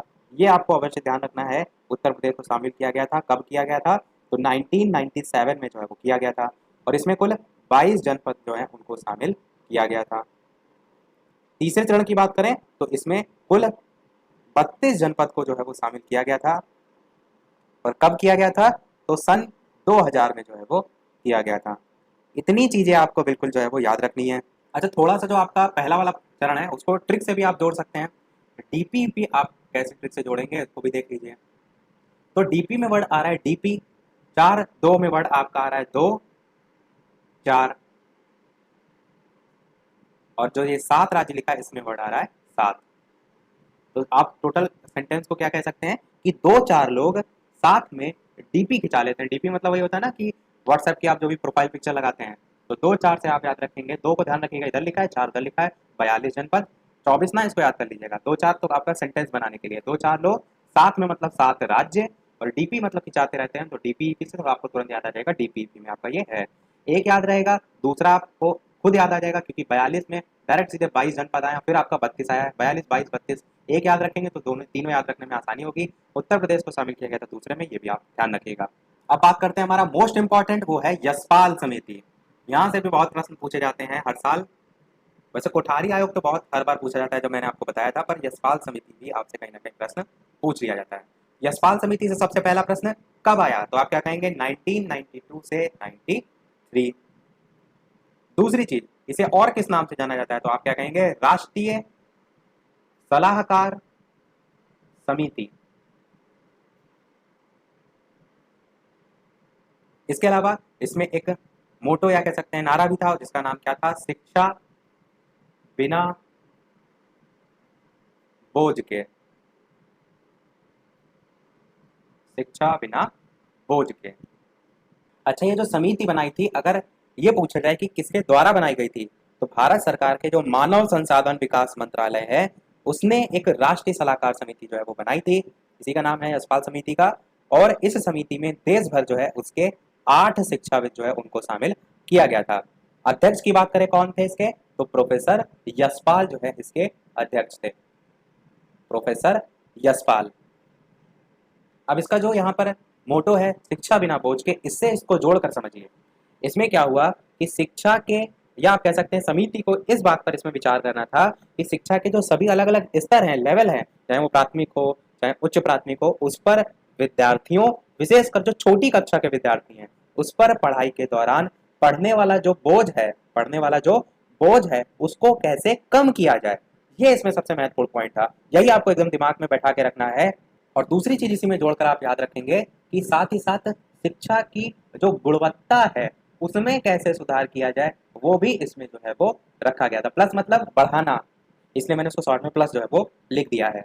तो जो समिति थी इसने क्या किया, देश भर में जो अलग अलग नवाचार हैं, संगठन हैं, पाठ्यक्रम बनाने वाले जो अलग अलग समिति हैं, उन सभी से बातचीत की। और इसके अलावा जो अभिभावक हैं, शिक्षक हैं, विद्यार्थी हैं, शिक्षा में जो इंटरेस्ट या शिक्षा में रुचि लेने वाले जो अन्य व्यक्ति हैं, उनसे इन्होंने विभिन्न माध्यमों से संपर्क किया इस समिति ने। और फिर क्या किया कि प्राप्त जो उनको मत हुए, विचार अलग अलग लोगों ने दिए, सुझाव दे दिए, उसके आधार पर समिति ने जुलाई 1993 में, जुलाई 1993 में, तारीख भी आप याद रख सकते हैं 15 जुलाई 1993 में, इस समिति ने क्या किया, सरकार को अपनी रिपोर्ट सौंपी। ये थोड़ा सा टॉपिक इंपॉर्टेंट है, इसलिए मैं इतना डिटेल में आपको बता रहा हूँ, कहानी के तौर पर ये सारी चीजें बता रहा हूँ ताकि आपके दिमाग में एकदम फिट हो जाए। तो 15 जुलाई 1993 को इस समिति ने सरकार को अपनी रिपोर्ट सौंपी, जो सारे सुझाव और उसे विचार मिले, सुझाव मिले, उसके बाद तो आपके जो यशपाल समिति ने जो सिफारिश दी थी, उस समय सरकार ने क्या किया था, जो इनकी समिति की सिफारिश थी उसको स्वीकार कर लिया था और साथ ही साथ लागू करने की इच्छा भी व्यक्त की थी। बाद में क्या हुआ था, सन 2005 में जो प्रोफेसर यशपाल थे उनकी अध्यक्षता में ही आपका राष्ट्रीय पाठ्यचर्या की रूपरेखा भी बनाने के लिए एक राष्ट्रीय संचालन समिति का गठन किया गया था। उसको आगे हम जो टॉपिक वाइज बात कर रहे हैं उसमें हम बात करेंगे, पर पता आपको होना चाहिए जो आपका ये 2005 में बना था, इस समिति में कुल 38 सदस्य थे। इसको सारी चीजें आप करते हैं। अब बात करते हैं इसमें क्या क्या सारी चीजें आप पॉइंट वाइज लिख सकते हैं। तो पहला पॉइंट आप ये लिख सकते हैं, प्राथमिक विद्यालयों में जो पाठ्य सामग्री है उसको रखने की भी व्यवस्था हो। जैसे आप देखते हैं पुस्तकालय होते हैं, लाइब्रेरी होती है, बच्चे घर से ढोकर लिए जा रहे हैं किताबें, तो दूसरा ऑप्शन ये भी तो हो सकता है कि जो आपका विद्यालय है वहीं पर रखने की व्यवस्था हो। तो आप ये कह सकते हैं पुस्तकालय को घर ना ले जाया जाए, पाठ्य पुस्तक जो है उनको स्कूल की संपत्ति समझा जाए, ये भी इसमें एक पॉइंट रखा गया था। एक पॉइंट आप ये कह सकते हैं कि किसी भी प्रकार का गृह कार्य ना दिया जाए ताकि बच्चों पर थोड़ा बोझ कम हो सके, ये भी इसमें सुझाव दिया गया था। और इलेक्ट्रॉनिक प्रचार माध्यम उपयोग किया जाए, ये भी इसमें बताया गया था। और मोस्ट इंपॉर्टेंट पॉइंट इसका वो था औसत वजन, बस्ते का जो औसत वजन है उसको यहाँ पर बताया गया था कि 4 किलो आपका लगभग होना चाहिए, इससे ज़्यादा जो है वो नहीं होना चाहिए। देखते हैं आप अभी भी वर्तमान में देखते हैं जो थोड़े से स्कूल हैं इस प्रकार के नामी गिरामी, उसमें बच्चे इतना भारी भारी बोझा जो है वो बैग पर या पीठ पर जो है वो लादे लिए जा रहे होते हैं, जो उनकी क्षमता से बहुत ज़्यादा है। तो उसी को मेन फोकस कम करने को लेकर इसमें किया गया था। और एक पॉइंट और इसमें आप याद रखिएगा कि शिक्षा दूरदर्शन नामक एक नियमित कार्यक्रम को भी चलाने को लेकर बात की गई थी। शिक्षा दूरदर्शन से क्या होगा, आप घर पर बैठ कर ही जो शिक्षा है उसके संबंध में ग्रहण कर सकेंगे, आपको ज़्यादा जो ये बोझा है आपका वो थोड़ा सा उससे भी कम होगा। तो ये सारे इसमें पॉइंट थे। टॉपिक हमारा खत्म हुआ, बढ़ते हैं हमारे नेक्स्ट टॉपिक की तरफ। NPEGEL, सबसे पहले आपको पता होना चाहिए इसकी फुल फॉर्म। तो N से आपका होता है नेशनल, P से आपका होता है प्रोग्राम, फिर उसके बाद आएगा आपका ऑफ, E से होता है आपका एजुकेशन, फिर आपका आएगा फॉर, G से होता है आपका गर्ल्स, फिर यहाँ पर जो सेंटेंस को पूरा क्रिएट करने के लिए आएगा वो आपका आएगा एट, फिर E से हो जाएगा आपका एलिमेंट्री और L से हो जाएगा आपका लेवल। तो पूरा आपकी क्या फुल फॉर्म बनेगी, national programme of education for girls at elementary level. और एक पॉइंट इसमें बस आपको एकदम दिमाग में अपने रखना है, वो क्या है, वो है बालिका शिक्षा से संबंधित जो है ये था। यहाँ जी से मैंने आपको गर्ल्स बताया, उसी से ही आपको समझ में आ रहा है बालिका शिक्षा से संबंधित था। तो ये आपका बालिका शिक्षा से संबंधित था। इसमें क्या क्या पॉइंट आपको दिमाग में रखने हैं, तो पहला पॉइंट आप ये याद रखेंगे कि जो क्लस्टर विद्यालय थे उनसे उनमें जो है वो सुविधाएं जो है वो प्रदान की जाए। जैसे कि आप क्या कह सकते हैं, लकड़ी की चौकी की व्यवस्था हो, पुस्तकालय हो, निःशुल्क यूनिफॉर्म हो, बैग जो है उसका वितरण हो, उपचारात्मक शिक्षा व्यवस्था हो, पुरस्कार वाली जो सारी चीज़ें होती हैं वो भी इसमें शामिल किया जाए ताकि बच्चों को प्रोत्साहन दिया जा सके। तो ये सारी चीज़ें इसमें आती हैं। NPEGEL फुल फॉर्म तो आपको एकदम रटी होनी चाहिए, क्योंकि कोई भी प्रश्न यहाँ से आएगा तो सबसे पहले आपको फुल फॉर्म ही लिखनी होगी, क्योंकि अगर आपने फुल फॉर्म सही लिख दी तो एग्जामिनर को ये समझ में आ जाता है कि इसको टॉपिक के बारे में पता है। तो ये आपका टॉपिक कंप्लीट हुआ, इसको रफ करते हैं। बात करते हैं अपने अगले और लास्ट टॉपिक की तरफ, उसके बाद की जो चीजें हैं वो नेक्स्ट वाले पार्ट में देखेंगे। बेसिक शिक्षा परियोजना, इसको हम देखेंगे और एक प्रश्न लास्ट में हम आपसे भी पूछेंगे, जैसे कि सभी वीडियो में हम आपसे एक ना एक प्रश्न पूछते हैं। सभी लोग सबसे पहले इसका सन बताइए, और वीडियो को अभी तक आपने लाइक ना किया हो, इतनी अच्छी अच्छी इंफॉर्मेशन मैं आपको प्रोवाइड करा रहा हूँ, इतने बेहतर तरीके से सारी चीजें आपको यहाँ पर समझा रहा हूँ। हो सकता था मैं भी यहाँ पर जो चीजें आपकी किताबों में लिखी है वो यहाँ पर लेकर चला था, आपको टिक टिक करके पढ़ा देता, उससे क्या आपको समझ में आता। मेन चीज क्या है, आपके दिमाग में चीजें होनी चाहिए, आप उसको अपने अनुसार लिख सके, वो ज्यादा इंपॉर्टेंट है। इतनी सारी अगर आपके लिए मेहनत की जा रही तो वीडियो पर एक लाइक तो आपका बनता ही है। सभी लोग वीडियो को लाइक अवश्य कर दीजिएगा, और डीएलएड सेकंड सेमेस्टर के जो भी छात्र हैं उनके साथ वीडियो को शेयर अवश्य कर दीजिएगा, ताकि अधिक से अधिक लोग जो है वो जुड़े बेसिक शिक्षा परियोजना की। सबसे पहले कब आया था, तो आप कहेंगे 5 अक्टूबर 1993 में प्रभावी रूप से जो है वो लागू हुआ था। प्रभावी रूप से लागू, एक्चुअल में क्या है, इसका सन कुछ अलग अलग जगह आपको अलग अलग देखने को मिलता है, तो जो आपकी SCERT में दे रखा है उसको हम यहाँ पर देख रहे हैं 5 अक्टूबर 1993। इसमें क्या पॉइंट खास था, तो सबसे पहला पॉइंट आपको इसमें ये याद रखना है कि 300 जो है उसकी आबादी, उसके साथ साथ 1.5 किलोमीटर की दूरी पर विद्यालय जो है वो होना चाहिए, उसको लेकर इसमें जो है वो बात कही गई थी। 300 की आबादी, या कह सकते हैं 1.5 किलोमीटर की दूरी पर विद्यालय। अब तथा के तौर पर इसमें दोनों में से कोई भी चीज आप कह सकते हैं, इस प्रकार से स्लैश लगा सकते हैं। लक्ष्य की बात करें, आपको पता होना चाहिए इसमें लक्ष्य क्या था, तो 2000 जो आपका सन है, सन 2000 जो है 1993 से आपका वही लगभग 7 साल बाद, तो सन 2000 तक न्यूनतम अधिगम स्तर जो है इसको बढ़ाना, एरो ऊपर की ओर मैंने बता दिया, मतलब बढ़ाना, या कह सकते हैं जो छात्र हैं उनमें दक्षताएं जो है वो विकसित करना। अब देखिए, न्यूनतम अधिगम स्तर मैंने आपको पहले बताया था कि कोई भी बच्चा है उसको मिनिमम उतनी सारी चीजें आनी चाहिए जो कि अगली क्लास में उसे जाने के लिए जो है वो एलिजिबल बनाती हैं। जैसे मैंने 33% का एग्जाम्पल लेके आपको बताया था, तो उसी न्यूनतम अधिगम स्तर को सन 2000 तक और बढ़ाने के लेकर लक्ष्य जो है इसमें रखे गए थे, और दूसरा लक्ष्य रखा गया था दक्षताएं जो है वो विकसित करने का। इसके साथ साथ बेसिक शिक्षा परियोजना के अगर आपसे अंग पूछे जाए तो आपके क्या हो जाएंगे, संस्थागत क्षमता में वृद्धि करना, दूसरा क्या हो जाएगा, गुणवत्ता में सुधार करना, तीसरा क्या हो जाएगा, बेसिक शिक्षा तक पहुंच जो है उसको बढ़ाना।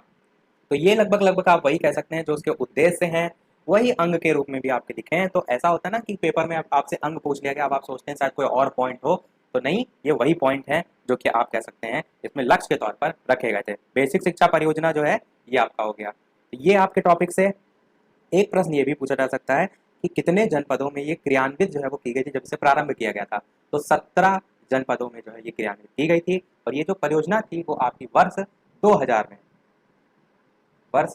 2000 में पूर्ण भी हो गई थी, और इसी में एक लक्ष्य आपका रखा गया था नामांकन से संबंधित, वो भी आपको पता होना चाहिए। वो इसमें ये था कि 6 से लेकर 11 वर्ष तक के सभी बालक और बालिकाओं का वर्ष 2006 तक विद्यालयों में नामांकन कराना, ये लक्ष्य के तौर पर रखा गया था। देखिए, बहुत से लक्ष्य रखे जाते हैं, आगे पूरे हो या ना हो वो बात की बात है, पर रखे जो है वो जाते हैं। और बेसिक शिक्षा नाम ही है बेसिक शिक्षा परियोजना, तो आप वो तो कह ही सकते हैं कि प्राथमिक विद्यालय जो है उनके नामांकन में बढ़ोतरी करना, उसकी गुणवत्ता में सुधार करना, ये सारी चीजें तो आप अपने आप से लिख सकते हैं। अब इस टॉपिक का लास्ट जो पॉइंट है वो है इसके कार्य, इसको ध्यान से समझिएगा क्योंकि ये पॉइंट आपको दूसरी जगह भी हेल्प जो है वो करेंगे। कार्य में आप 2 आधार पर लिख सकते हैं। पहला आपका आधार होगा वो होगा प्रबंधकीय व्यवस्था, प्रबंधकीय व्यवस्था, और दूसरा आधार आपका क्या होगा, दूसरा आधार आपका होगा एकेडमिक, जिसे हम हिंदी में अकादमिक कहते हैं, व्यवस्था। अब दोनों में समझ लीजिए क्या क्या चीजें आएंगी। अगर प्रबंधकीय व्यवस्था के अंतर्गत बात करें तो बेसिक शिक्षा की जो प्रबंधकीय व्यवस्था है उसके लिए जो आपका राज्य स्तर है, इस पर राज्य परियोजना परिषद, शॉर्ट में मैं लिख देता हूं राज्य परियोजना परिषद। जनपद स्तर पर अगर बात करें तो जिला शिक्षा परियोजना समिति, जनपद स्तर पर अगर बात करें, विकास खंड स्तर पर अगर बात करें, विकास खंड स्तर पर, तो आप क्या कहेंगे, बीआरसी। आप जानते हैं, बी यानी कि ब्लॉक, आर यानी कि रिसोर्स, और सी यानी कि सेंटर। हिंदी में क्या कहते हैं, ब्लॉक शिक्षा समिति, विकास खंड स्तर पर। और चौथा आपका होता है ग्रामीण स्तर पर, तो इसमें क्या कहेंगे आप, ग्राम शिक्षा समिति। चारों चीजें एक बार मैं रिपीट कर देता हूँ क्योंकि इंपॉर्टेंट है आपका। तो राज्य स्तर पर आप कहेंगे तो क्या कहेंगे, राज्य परियोजना परिषद। जनपद के स्तर पर कहेंगे जिला शिक्षा परियोजना समिति। विकास खंड पर कहेंगे ब्लॉक शिक्षा समिति या बीआरसी या ब्लॉक रिसोर्स सेंटर। और ग्रामीण स्तर पर कहेंगे ग्राम शिक्षा समिति। तो ये सभी आपके प्रबंधकीय व्यवस्था में चारों आएंगे। एकेडमिक व्यवस्था या अकादमिक व्यवस्था में अगर बात करें तो सबसे पहला आपका आता है राज्य शैक्षिक प्रबंधन तथा प्रशिक्षण संस्थान, जिसको आप क्या कहते हैं, सीमैट। ये आपका राज्य स्तर पर हो जाएगा। फिर अगर हम बात करेंगे दूसरा जनपद स्तर पर, तो आपका क्या होगा, यहाँ पर जनपद लिख देते हैं, तो आपका यहाँ पर क्या हो जाएगा, जिला शिक्षा एवं प्रशिक्षण संस्थान, जिसे हम क्या कहते हैं, डाइट।